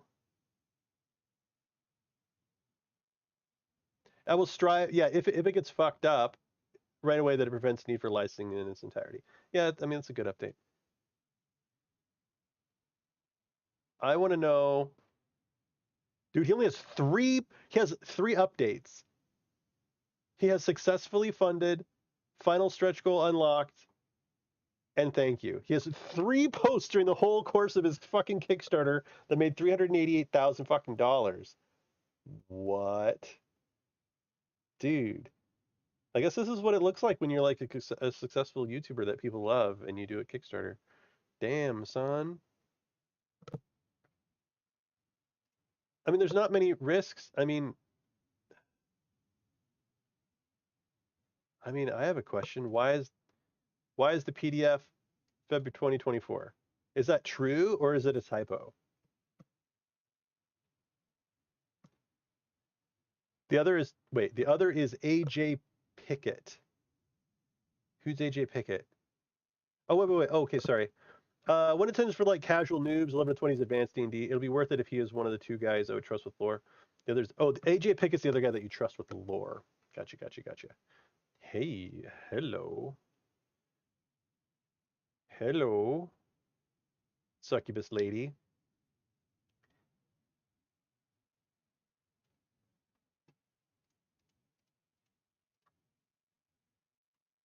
Armor redesign. What is this? The experience what it's like to take 5e's armor to the next level with the inclusion of an entirely new stat armor reduction. Combat will no longer be about either fully hitting or completely missing. Setting will have to make... Interesting. Just damage reduction is an armor stat. I mean, yes. I mean, the problem, like...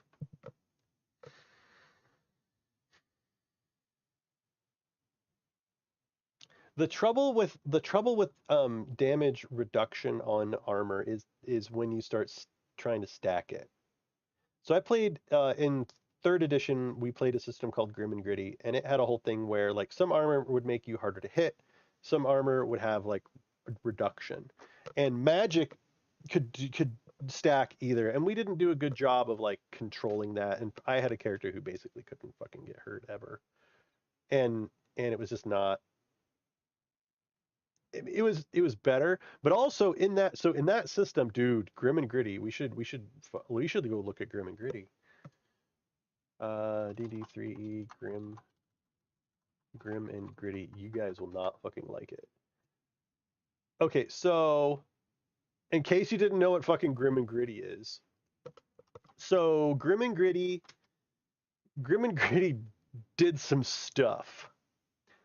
Changes to hit points. Like, I mean, this will give you a taste, I think.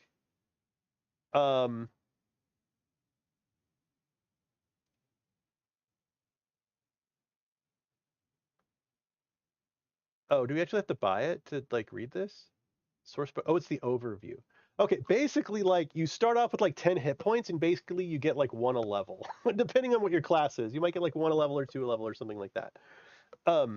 And so getting hit's really bad. Like, when you get hit, you have to roll to see if, like, basically go into fucking shock whenever you get hit and you bleed. And it's really fucking dangerous. Like, when you get hit in the head, it's like, okay, where'd you get hit in the head? Did you get hit in the fucking eyeball?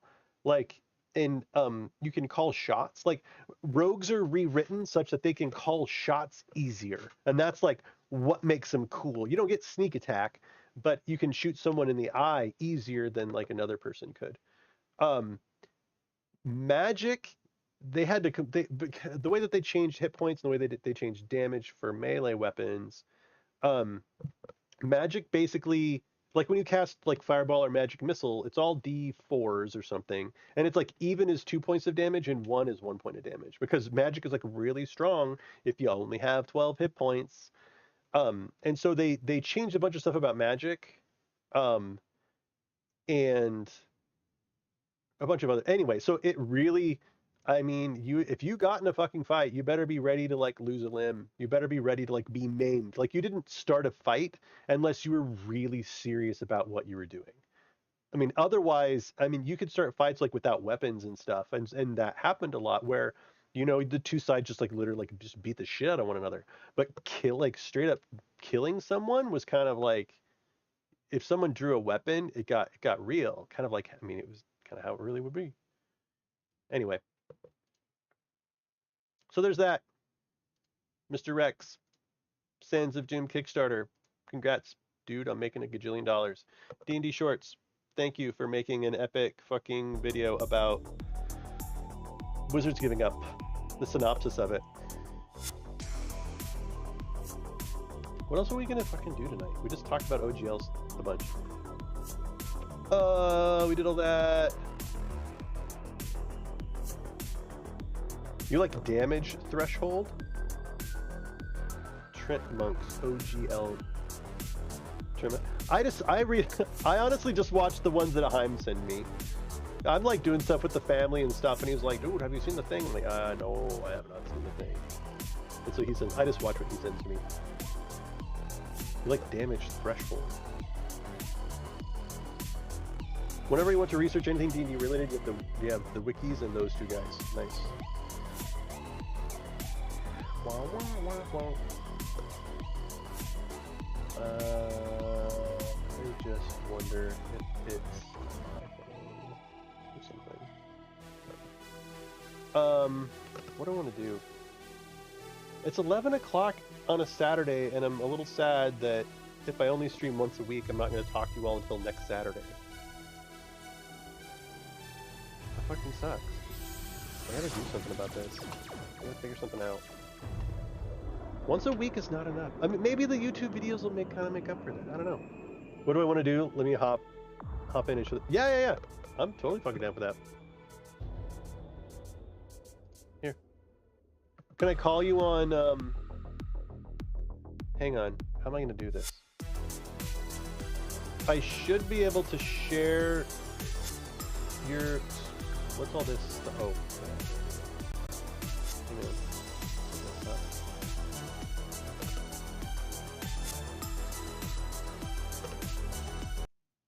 You want to do a demo? Oh, a couple of announcements.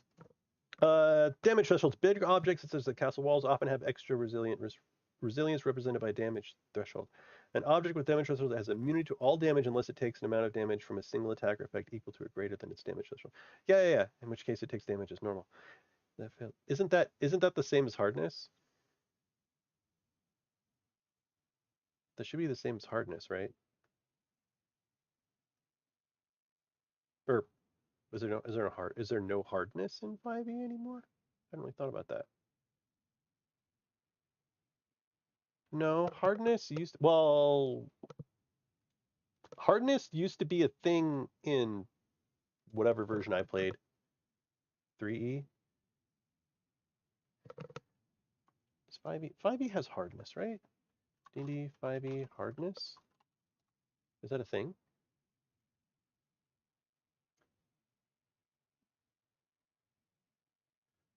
Statistics for our resilient. An object hit points measures how much resilient objects have more hit points than frail ones. So they just have more hit points? Okay, so okay, is there a damage threshold rule? Apparently it's in the Ghosts of the Saltmarsh book. Hang on. 3e D&D 3.5 hardness. Object hardness.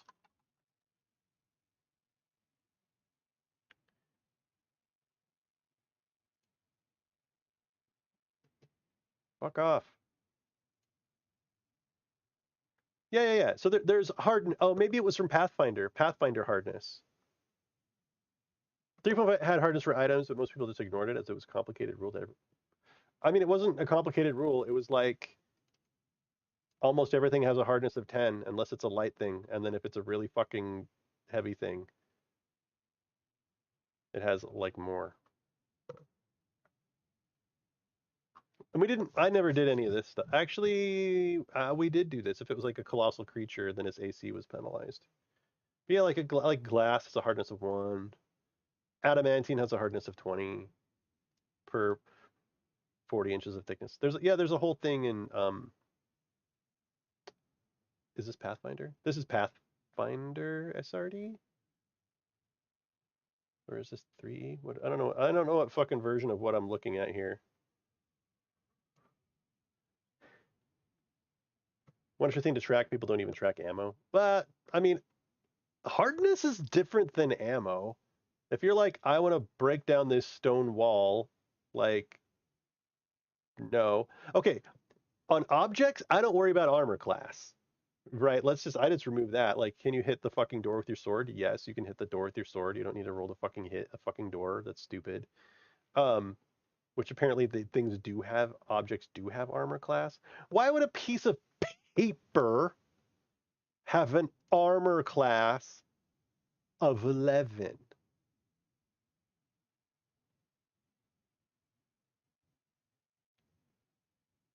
Oh, suggested AC values for various subs. So if I make paper armor, if I make armor out of rope,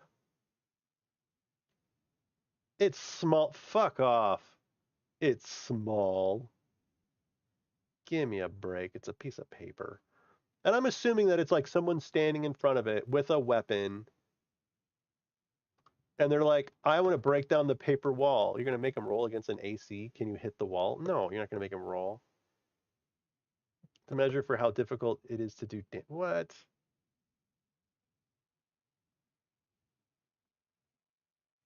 Elite players take 20. I mean, if we're in combat and someone's standing next to a stone wall and they want to try to like do damage to the wall, I will let them just hit it.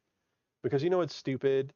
Trying to hit a stone wall and missing. Like, nothing's going to jank me out of my immersion.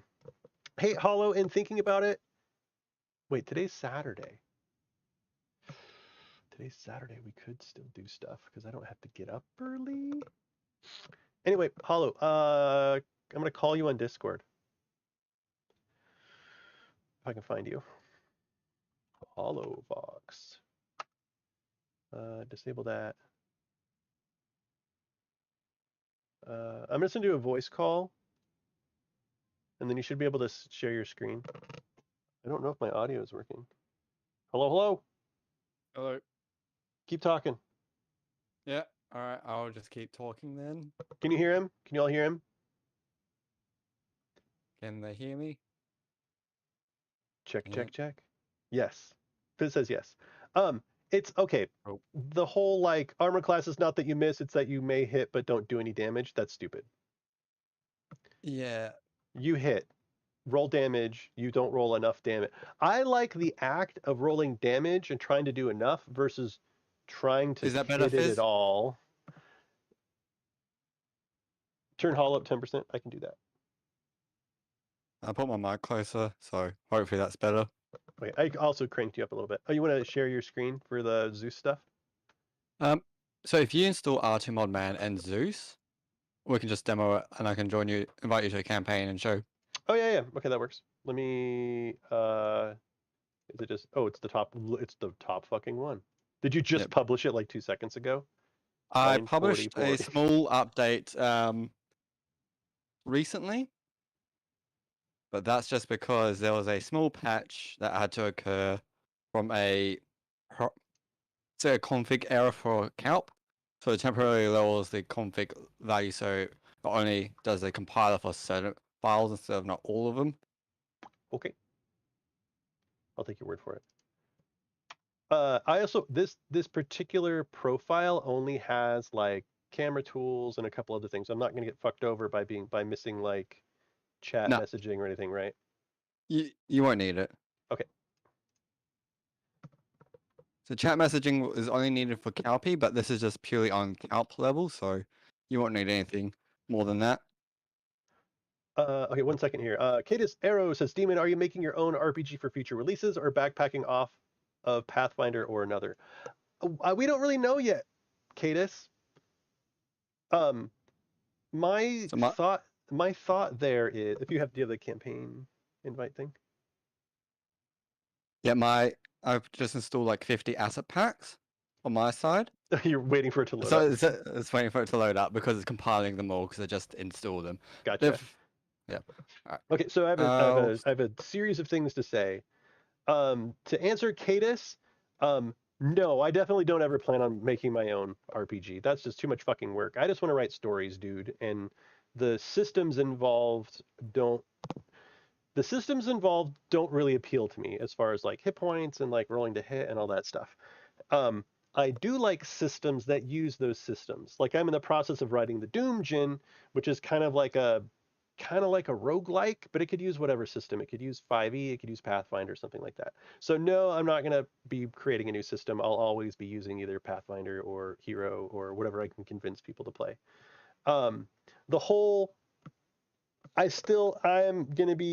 a staunch believer in the rolling. Please, if I ever tell a player, please roll to hit the piece of paper, fire me as a DM. I never want to play the game again. That's the stupidest. I mean, it's just the like, I get the mechanical, technical aspect of it, but as you're sitting down in a game with a bunch of fucking heroes, asking a hero to attack a piece of paper and roll to hit is like embarrassing. But being like, roll damage to the paper because you fucking hit it. If they roll under the amount of damage, then at least they're a hero that managed to hit a piece of paper but couldn't, destroy the piece of paper. I guess a stone wall is a better example, but I hope you get what I'm trying to say. If your hero can't hit a 10, they're not much of a hero. Yes, If there's a 10-foot stone wall in front of them and they roll a 5 and they only have a +4 and they hit AC 9, you're telling me that by hitting AC 9 they've just missed the wall completely. It's fucking dumb. It's just dumb. I'd rather 100% of the time they always hit it and they just don't hurt it. Like, it's so pointless and demeaning to ask them to roll to hit a stone wall. And I mean, I get the mechanical part of like, well, that is kind of like damage reduction. If you miss, then they just absorb all that damage. And it's like, yeah, or you could just not. Right? You could just be like, don't roll to hit, just roll damage. Because I mean, if they're always going to hit AC 10, then why are we rolling in the first place? Right? Like, anyway. So the third thing I think is that Zeus is Hollow Fox's replacement for the Thunderstorm mod. The Thunderstorm mod is a mod where if you have a bunch of players who are in your game and you as the DM are the only one that has 150 assets downloaded. Like I am a DM and I have the Gone Splitters Monster Manual pack, which is like every single thing in the Monster Manual. I have that on my machine. It's a shit ton of space, right? But my players in the game do not have it. And what Thunderman would let you do is it would let you place a token, and if your other players didn't have it, it would prompt them and ask them, hey, someone just placed a token you don't have. Do you want to download it? And it just will. And so Holofox has updated this one that he calls Zeus, which is the spiritual, or more than spiritual, like it is the successor to Thunderman, but he's calling it Zeus. Yes, because it uses the new actual Tailweaver compiler framework instead of the actual extra asset library framework, because of the Hero Forge update, which caused a bunch of issues and required us to do an entire rewrite with something that doesn't involve black magic. Yep. Okay, so we've got a campaign code.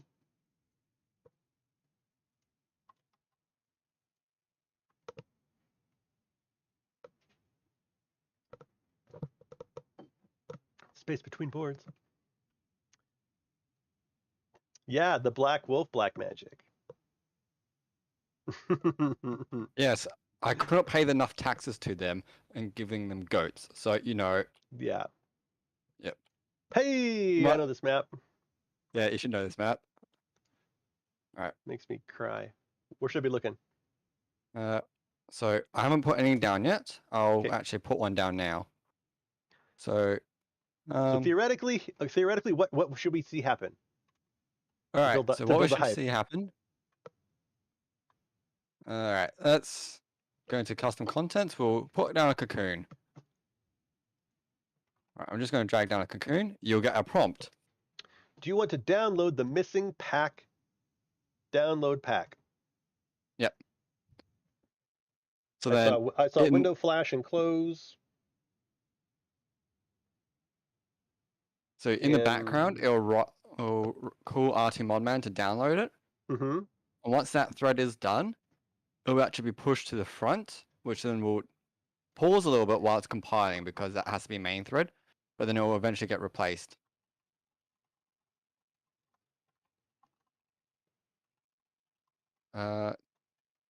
You're a player, aren't you? So you can't even see it, can you? Is it hidden? You could unhide it. Oh, I said yes, GM. Oh, why don't you just unhide it? Or wait, why do I need to be a GM to see it? Because you don't have a mini yet allocated to you. Oh, well, make one. Right, all right, you're the cocoon person. I guess I can now. Yeah. Okay, so I'm going to switch back to player. Yep. Why did I fly up off the screen? The fuck? What is happening? Clone. Character clone. All right, that is a bug that I need to fix. I wasn't able to experience that on my end before. Here, want me to screenshot it? I've already got given it by another person. Oh, okay. I couldn't replicate it on my end, but since we just replicated it, that's all good. I'll have a look into that. Okay. I had a snippet of code that's commented out that should fix it. All right, so I'm going to place down this mini, which you should be able to see. I see the base and I see the swirly ghost image. Yep. That's as expected. So you've already opted into the downloading. So now it should be in the back end. It'll pause for a moment while it's compiling. Is this from a different pack? It's a different pack again. Okay. And then it will load up. It should when I tested it.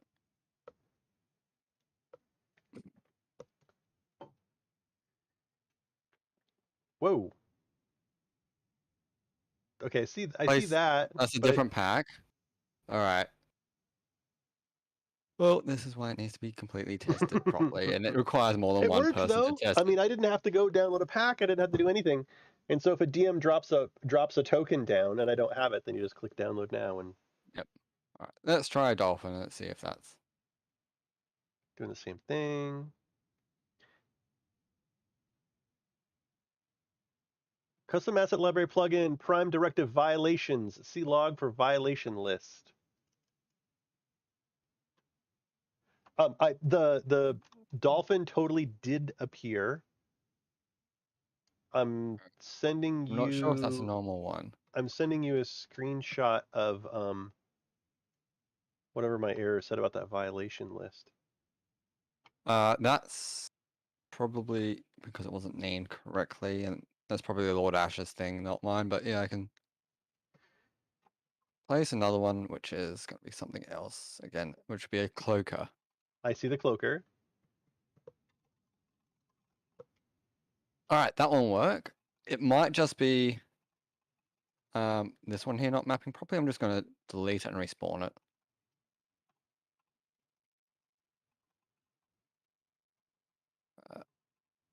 Where is it? Citizens. There it's citizens.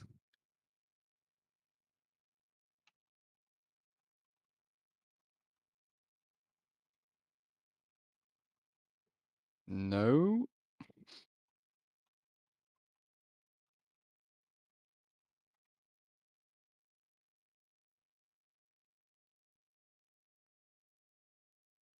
That one might just be being weird. Is it just that one asset pack? Potentially, because I had run a script that took like 20 minutes to compile the entire. Ooh, my So I had like Talespire. 100. Wait. Oh, okay. It just finished. Yeah. Did you do that, or did it? Yeah. Just fucking finish. Yeah. So when it pauses for a little bit, it's compiling in the background using the main thread, which is something I can't control because if it compiles on a backend thread, it will actually just completely crash the game. But otherwise, the downloading of the mod packs themselves are completely backend, so that itself should work. Did you do anything different, or did it finally just now kick in with that particular asset pack? Oh, I just placed it down just then. Oh, okay. So what? So I could still have Weird. like 50 packs installed, and when you play, you only download them as needed on needed basis. Like an individual token, or? An individual pack that the token belongs to. Okay, so it still could be like I drop a cloaker from the monster manual pack, and you have to download 300 megs worth of. Yes, but we try to keep our packs as small as possible, so that Yeah, unless you've got a then have pack a that's like a collection. pack of packs. Yes, but if it's a pack of packs, right? And I drag a mini from one of these smaller packs, you only download the smaller pack, not the pack of packs. So, like, if I got Gone Splitter's monster manual, Yep, because it's a collection of multiple. then and I place one, it's still only going to pull the fraction of the larger collection, right? Exactly. Ah, that's snazzy. I'm worried about this guy here, though. I am a little bit worried too. I mean, it worked on my PC before. Maybe one of the DB backends not mapping properly. Aquatic animal pet says it's something that's already registered.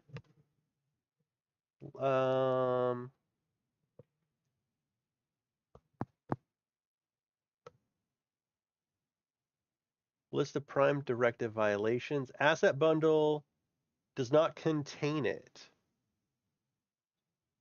GP So does not contain. So those are just warnings. They're not actual proper errors. Basically, we have a standard of how to name some of the minis, and sometimes people don't actually name the minis with the proper prefix behind it, and they just named it as is. Gotcha.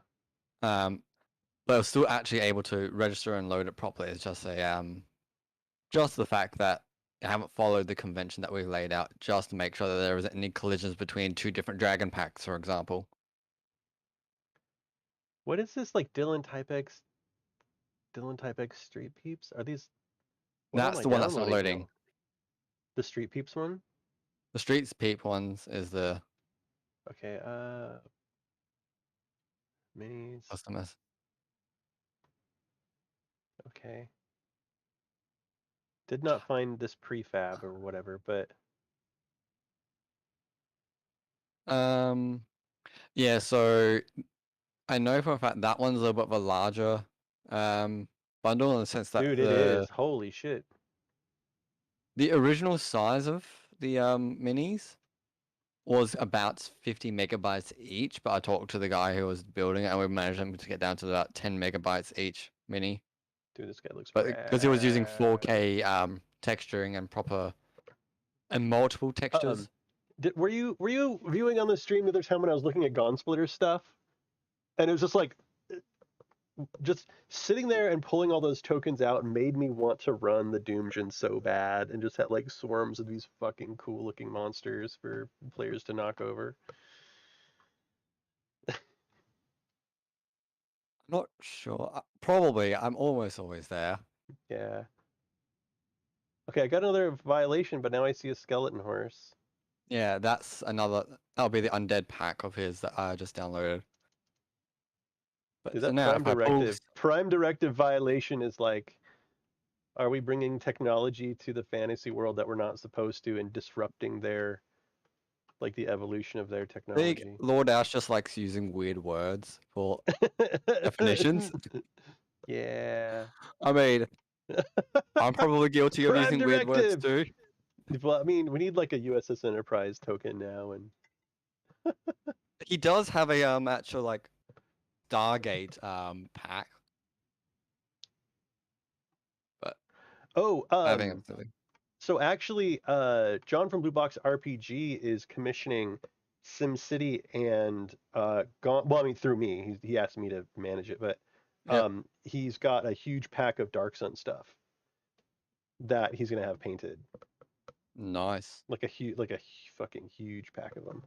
And so the problem is I don't think we can actually add them to Thunderstore, which I mean, Yeah, I get that.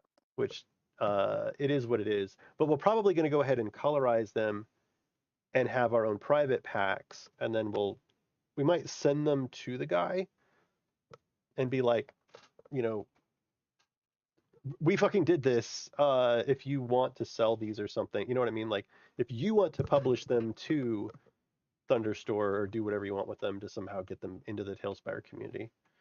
That will be sick because a lot of the 3D models are usually just STLs. Mm-hmm. Yep. And it would be like, we just colored a bunch of your stuff. I don't know. What would we need to do to be able to just give these for free to everybody? Because there is the danger that someone could open them up and whatever, and then well, the fact that he's doing STLs, people can just download them anyway. But yeah. Yeah. But I mean, we want to make sure that he gets. What the fuck are those? Are those rat swarms? Yeah, dude. There's also swarm packs. Dude, oh, I want to play so bad right now. Just, you know what? Give me a fucking Westmarch. You know what? I'll run an Amber Temple for you right here using your map. What's that? I was just start running the Amber Temple. Oh man, I'm feeling the urge. I haven't felt the urge for quite a long time to like run games, but the more and more I think about the Doomgen and how it would actually like work with my like weekly life and stuff, I want to do it. I just got to get it written up. You have a game starting in a half hour. Fizz, I'm jealous. Nice. What's great is Fizz is like, I would love to play one of your games after like, I think probably the last one I ran, I just fucking smashed. I smashed his fish dude. The shield, the something. He was called the something. But I fucking killed the shit out of him with a brown slime. Or brown ooze. Just beat him to pieces. The last game I played was the Crest. That's what it was. The Crest. Played a Artificer Wizard who whole shtick is using ferns. Oh, you still want to do that? So if we end up doing the Doomgen and we end up doing 5e, there's a couple of things. One thing is, if we're doing a 5e system or a class-based system, then really it can't quite be that the players can just, okay, hang on. There's a couple ways to go. One option is we do the thing like we initially talked about, where we have a stable of characters, and then as those characters die, they can't use them anymore, or some kind of system where they have a roster of champions, and when they fuck up enough, then like the game's over. That's one option. And in that style, we would create that list of characters. And along with that list of characters, we would probably pre-plan out the progression of those characters in order to save time. So like in the middle of a fight when someone levels, there's not like this, we got to stop and figure out what the fuck they want to do. It's just like you level, here's a new character sheet at D&D Beyond. You know what I mean? So be fast.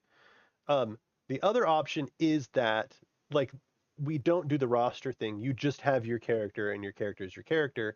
And then as you level up, you have already predetermined some stuff for your character. Maybe like you've already planned out like 1 to 6 or something. I don't know what we would do. But then if you died, I mean, it wouldn't really be so much a roguelike at that point, unless we had some kind of limits, like total for the party when you all die 4 times, like the run's over or something like that. Or it could be like when you die, you lose so many points, right?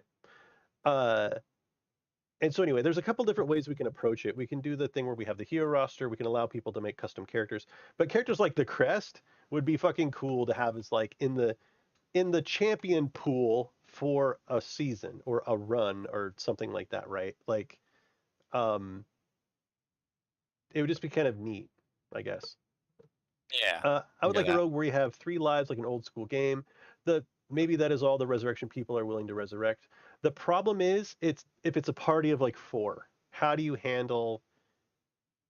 Everybody has 3 deaths, but one person. It's like teams in Smash, where like you each have 5 stock, but one fucker keeps dying, eats up all your stocks, and your run's over. You know, how do we deal with it? Anyway, so just looking at these custom tokens and then thinking about the crest and how it'd be neat to have the crest as one of the champions for the season. If we go the season route, that'd be kind of cool. I've also been thinking a lot about using the hero system. So in the hero system is a classless system and a levelless system. And so how hero would work is basically as you progress and as you do stuff, you get character points. And you could then spend those character points on whatever the set skills are that we have already like pre-created. And it would be like, I up my necromancy by 3 points or some system like that. And in Crawl, magic works a little differently in that you have to find a book that has like your list of spells in it. And so a lot of times when you first create your character, how you shape your character depends on what the fuck you find. If you start the game and you find a really good axe, then as you progress, you start putting your skill points into using that axe, right? And that's and your character goes from basically being a clean slate with maybe like you're better at some skills than others, but for the most part, you're a clean slate. You find items and then you kind of spec into the shit you find. If you find a book of necromancy, you start putting points in necromancy, which lets you cast them with a lower failure rate, And so it'd just be a different style, but honestly, I think the hero system would be cool. Like you have 4 people who just start, you have fucking nothing. Maybe you pick a couple of you pick skills that progress faster. So in order to get your necromancy to 2 points, it would take normal people 2 points, but if you have chosen that as one of your good skills, it only takes you 1 point. And so when we first start the game, everybody could choose 3 fucking skills. Like I want to be good with longswords, and I want to be good with fire magic, and I want to be good at like pole arms or armor or something. And so like the hero system totally fits what I'm trying to do better, but selling people on the hero system is hard. If I get a play, I'm happy. Yeah. Hey, Fizz, I can share my directory with you, my Google Drive directory with you that has like all of my everything. You'll have every PDF you could ever possibly fucking want. Paid for, by the way. But Other thoughts on the hero system is it's a 3d6 system. So there's a spectrum every time you attack, right? Like given your bonus to hit and given a thing's difficulty to hit it, there is a point where you always hit. There are no critical failures. Like you fucking hit it. Like its defense is 4 and your to hit's 9. You always fucking hit it every single time. But that gives you options because in the hero system you can do things like multiple attack. Everybody can multiple attack. You can just do it. You can do like a little area of effect attack. You can just do it. But in hero, if you go to attack multiple targets, you take a penalty to hit. So if there's two guys standing next to one another and you want to hit this one and then you want to hit this one, it's -2 to both of your attacks. So if it's like their DCV or their defense is like 4 and your 2 hit is 8, right? You can hit each of them automatically still. But there's other shit you can do. You can like add damage. You can maybe change it into an AoE. You can hit more people. Maybe you can hit the same guy 4 fucking times. Like, but the catch is if you miss one of those attacks, you miss every attack after that. So say a guy has a defense of 4 and you have a 2 hit of like 10, and you're like, well, I'm going to hit him 4 times. And that's going to be -8 to hit. So his defense is 4, your bonus to hit is 2. And so you just roll, like maybe you hit him the first time, you hit him the second time, you miss him the third time. Well, you lose your third and your fourth attack. But every time you do anything in hero, it takes endurance. And so sure, you hit him 4 times, or excuse me, you hit him 4 times, but you still spent the endurance for those 2 that you missed. So there's like always a cost to it. And then chances are you're so fucking tired that you have to spend an action to rest. Anyway, so I think what I'll probably do is I'm gonna write up the Doomgen system design and the map design to be system agnostic. It's not gonna matter. But then I'm gonna write like doing the Doomgen with 5e or doing the Doomgen with hero. Because with hero, it would be a little bit different as far as the flexibility in the items. Like you can do an AoE life drain. You can stop people in fucking time. Like, and the way that the character points work, it's all balanced. And so as the characters got items, I would probably give them cards that like say what these items do. It's 10 endurance in order to like teleport an object. And it's flexible in a way that like fucking 5e is not. So I think if we go the 5e route, it's going to be the character roster bit. And if we go the hero route, it's going to be everybody is you're all 100-point characters. Do whatever choose your 3 skills, and you're all wearing fucking rags and have sticks. And then by the time you hit the 4th level of the dungeon, someone has probably found a book of spells. Someone's probably found some armor. Maybe you found like a magic crossbow. And then everybody now they start to like their skill points start going in different directions and growing. Anyway, end rant. Super fucking cool. Congrats on your update to this. This is awesome. I do believe. Yeah, fixed now. So yay. Did you found out what was wrong? I mean, in comparison to how it was a month ago. I thought you meant the like me not seeing that token, but you mean I'll probably have to check Thunderman the versus data. Bruce. Yeah, probably have to check the database in the back end because I've got a database mapping all the actual specific goods of the creatures to the packs themselves. Well, that's interesting. When I hit build mode, this token doesn't. You see that? That wolf doesn't get all wonky. Well, I didn't make that asset, so I have to find out who did that. What the fuck? Oh, you got rid of the thing that. Wait, what the fuck? Here, I'm gonna make myself an owner of the. Owner of the. Yeah, that's weird. No portrait. Yeah, that one doesn't have a Okay. portrait, but that's because it's from my old pack that I commissioned. It likely has no hitbox, Fizz says. Could be. Actually, I think they removed all the hitboxes on all the tokens. Fizz, did you notice that? I noticed when we were playing in when we were playing our Curse of Strahd game, that tokens don't have hitboxes anymore. You can't like put a token on top of another token anymore. Which I think is good because I mean shit. Yeah, I mean I think it's cool, honestly. Whoa, these things are tiny. You can move them in all you want now.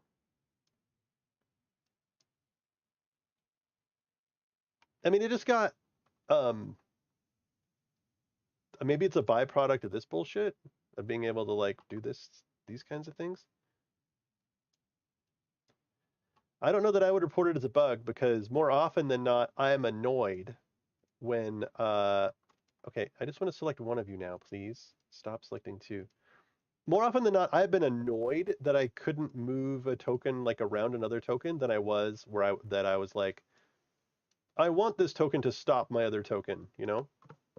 So you could have So oozes use and keypads slimes to move really them. split, yeah.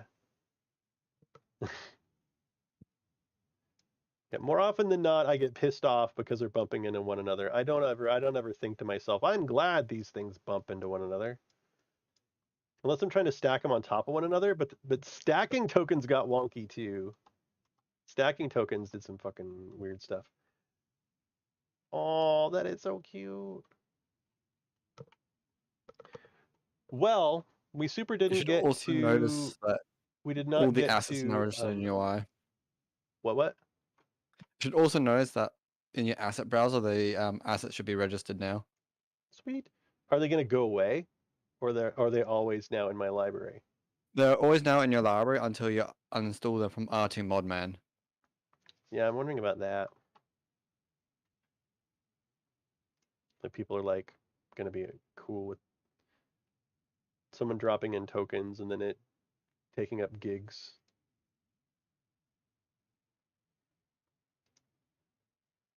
Terrain. Crater. Hey, look, here's a crater. Yes. I've been working on tiles and props. Crater. And right now, it just destroys boards. Yeah. It kind of works. It attaches a spoofed component that is required. But then when it's placed on a board and it's processed, it makes it so that the board completely crashes and kicks you off. So I was like, ugh, I can't release that. Black Wolf Magic, you know what you should do? You should go back and make a better Castle Ravenloft, like a mini Castle Ravenloft in the Ember Temple. I don't know that you were a viewer then, or that you were even building in Talespire then. Didn't one of them model a small dollhouse of oh, that was Death House, right? I think, yeah, I think SimCity made it for Death House to put it in put it in Death House. I should actually add that to the page, to the like the Tales Tavern page or something. Welp. It's like 11:45. 11:40. I should probably wrap it up. Yep. It would need to be this big. It would need to fit in this room. And you know what's cool about Talespire? See if I can do this.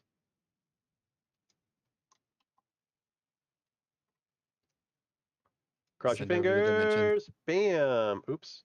Did that not work? I think it truncated it.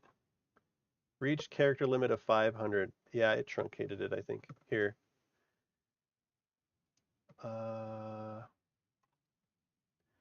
Black Wolf Magic. There we go. Doot, doot, doot, doot.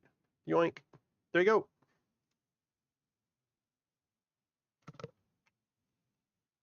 That's what it needs to look like. It needs to be that big. I think it might be easier for, honestly, I think it might be easier for SimCity just to make another one. All right, man. Well, very cool. Thanks for showing us that plugin. I'm excited that you're, this is going to sound really selfish. I'm excited you're working on plugins that I care about. You're like, Pokespire, where am I? Pokespire. Did I tell you that John from Blue Box RPG sent me a message about that? Did I tell you What that? he wants it, or No. So he sent me a message that was like, what the fuck is HoloFox working on? We need to get him working on something that people like. And I was like, that was when I messaged you. I don't remember where. Well, right after that, I think he did a poll that was like, what do people want me working on? And everyone's like tiles and props. But I thought it was funny that he was like, we need to brainstorm things for HoloFox to work on because no one cares about Pokespire. Dude, I think the tech behind it is fucking cool. I don't know if you're still like pulling the models off of like the game disc or something, but I it thought that is whole still pulling it off exercise was the rad. at runtime. It's pulling off from the actual game files itself without actually pirating the game files.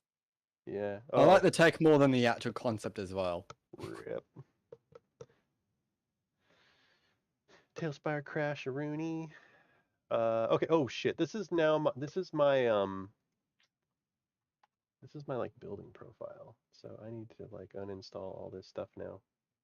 Crap. What's the universal? This is a token pack. Monster Manual or Gonspurs, I think. Scott's Ettercap pack. Uninstall. Oh, I think I'm you gonna have scroll do to the bottom, it'll be the most recent ones that you installed. I think it'll be easier for me to create a new profile, actually. I've only got like, Oops. I only have like 5, so I'm not really worried about it. Hide volume, hide plane, like all the, like, this like WinForms patch probably was all inherited. So the WinForms patch is... Yeah, it's fine. I mean, I can just, I'll just make it. It'll take I'm me just like trying to think what 5 it's minutes. for. So WinForms shouldn't be used by Calp. It was for old legacy plugins when we were still using WinForms. Because we had no skill in UI stuff at the time. Still don't have much skill in UI, but it's getting there. Well, good night, my friend. Good night. Take care. Thanks for having me. Yep. You too.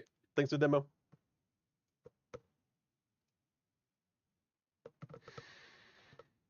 Okay, we covered a lot of ground tonight. What all did we do? We watched a bunch of OGL stuff. And we talked about Castle Ravenloft. I'm honest to God excited about the Doomjin in a way that I haven't really been excited about stuff in a while. And that inherently gets me back into Talespire a little bit. Where the hide volumes and stuff for Castle Ravenloft are mostly done. And so I'm really hoping once we get feedback on that, that getting that done won't be too bad. But it's going to take a while, I think.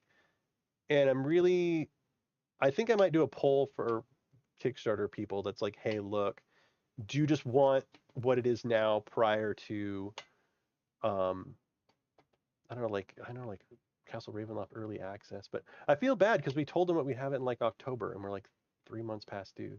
A lot of people say like, hey, this is still the greatest Kickstarter that I've ever backed, which is a super fucking nice thing for someone to say in a YouTube content or YouTube comment. So there's still some decisions there to be made, but it's kind of slow burn stuff. And so in the meantime, yeah, I kind of want to get the system document written up for the Doomjin and try to like get it spun up. I have a whole idea. I get ideas all the time. It's like the most scope creep ideas you can possibly think of. I was thinking like when we're playing the Doomjin and someone makes a pun, because I fucking hate puns, that I want to have like a screen transition in like OBS, you know what I mean? Like OBS where it's like you're going to court and like have it like switch to like where we're at court, where they have like 30 seconds to justify their pun. I have 30 seconds to be like, your pun is dog shit. And then we like have a 30-second poll of the viewers. That's like basically the verdict. Like, was the pun done with malicious intent? Was the pun done, in an innocent thing or something like that? And like, there's like a verdict in like a minute. And then if I win and they're guilty, right? If they're guilty of a pun that's like totally unacceptable, basically they have to like make up with the haiku. They have to write a haiku. But they can like basically use the haiku in combat. Like basically it's almost like getting inspiration, where when they're doing something in combat they can choose to like add their haiku power to it, or their like judgment power, or I don't know, like somehow we have these really funny little like, you know, you fucking broke the rules, we go to court real quick, come back, and then it's kind of like a half punishment where they're like, the punishment is they have to write a fucking haiku, but the benefit is like they get to kind of like use it in combat or something. Like, yeah, vicious mockery. I don't know. It just seems silly, and it seems like a good way to resolve stuff. Where if they're like, water wouldn't fucking do that, and I'm like, water would do that. A punishment. Oh no, hollow to court.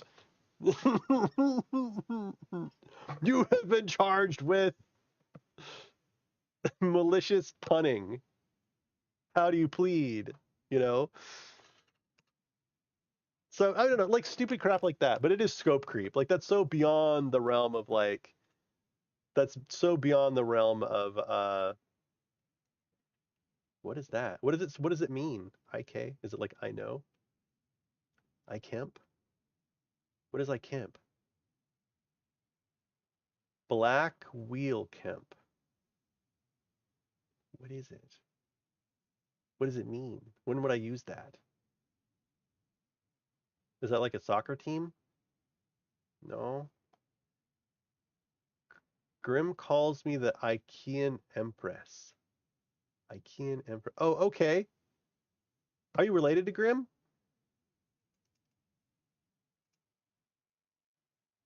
Or is it because of like IKEA, oh, you're like building furniture into other things or something? Just need to find out what the punitive, oh God, no, please make it fucking stop. Oh, anyway, so that would be probably a meme of the Doomjin. A meme of the Doomjin, you know what I mean? Like, haha. So, that, I don't know, just something silly, like where we have like a, I know I totally did start it, but if I have a transition fizz where it like transitions to like us being in court and it has like a little court on the bottom or something like of the actual Streamlabs thing, and then we like go to court and then we come back. It's gonna be like a really fucked up game show if it's anything like my fever dreams tell me it's gonna be. It's gonna be like a really weird tabletop D&D esport game show. I mean, for lack of a better of a oh man, now I'm regretting it. I'm so regretting it. I want the punishment to be enough that it fucking stops. Like I don't actually want the fact that I'm pointing out the puns to make them happen more. Actually, I could just kill people. I could just do that too.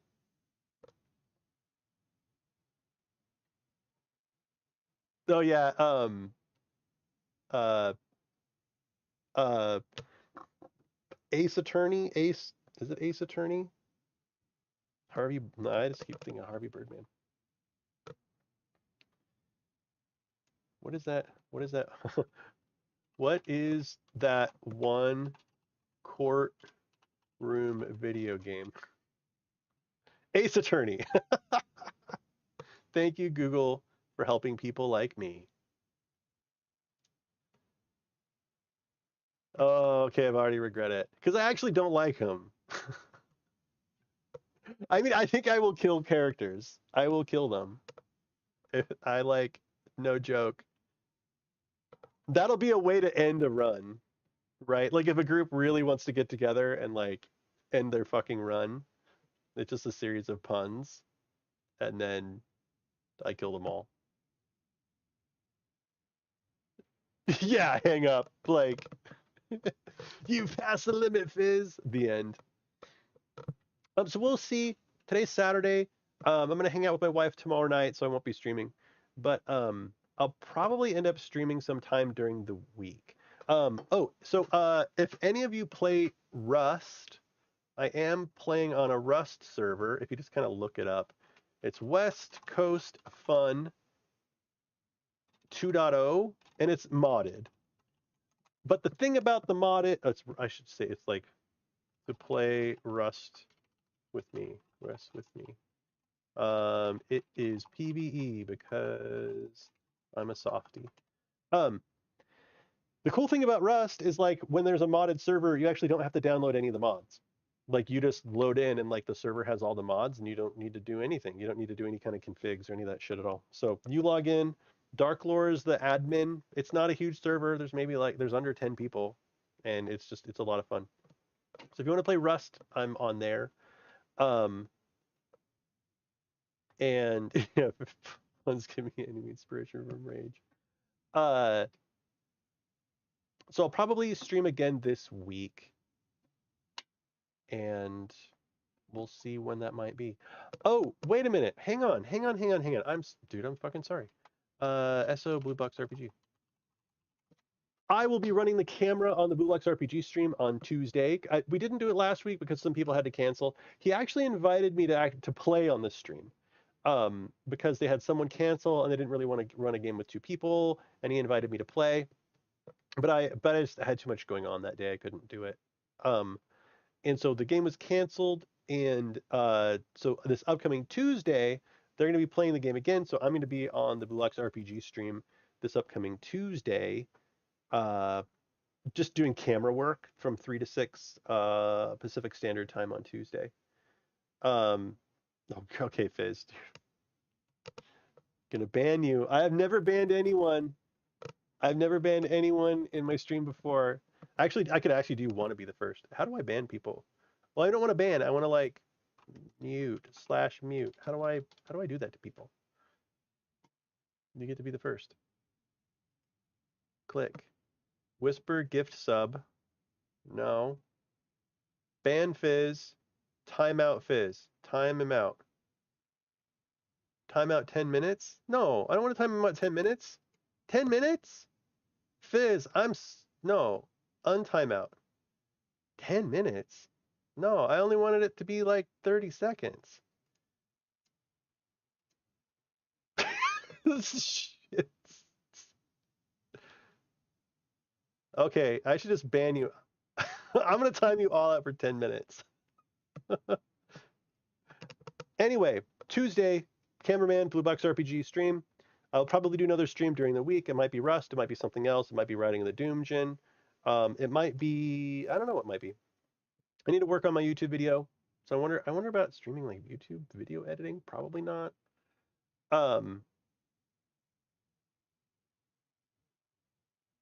It'd be funny to do a video and then stream like the outtakes because I have lots of them. Oh, did I tell? Anyway, I don't know. No, I can't get on an anecdote right now. So that's Tuesday. I'll probably stream. Then I'll be back on Saturday. So I think that's pretty much fucking everything.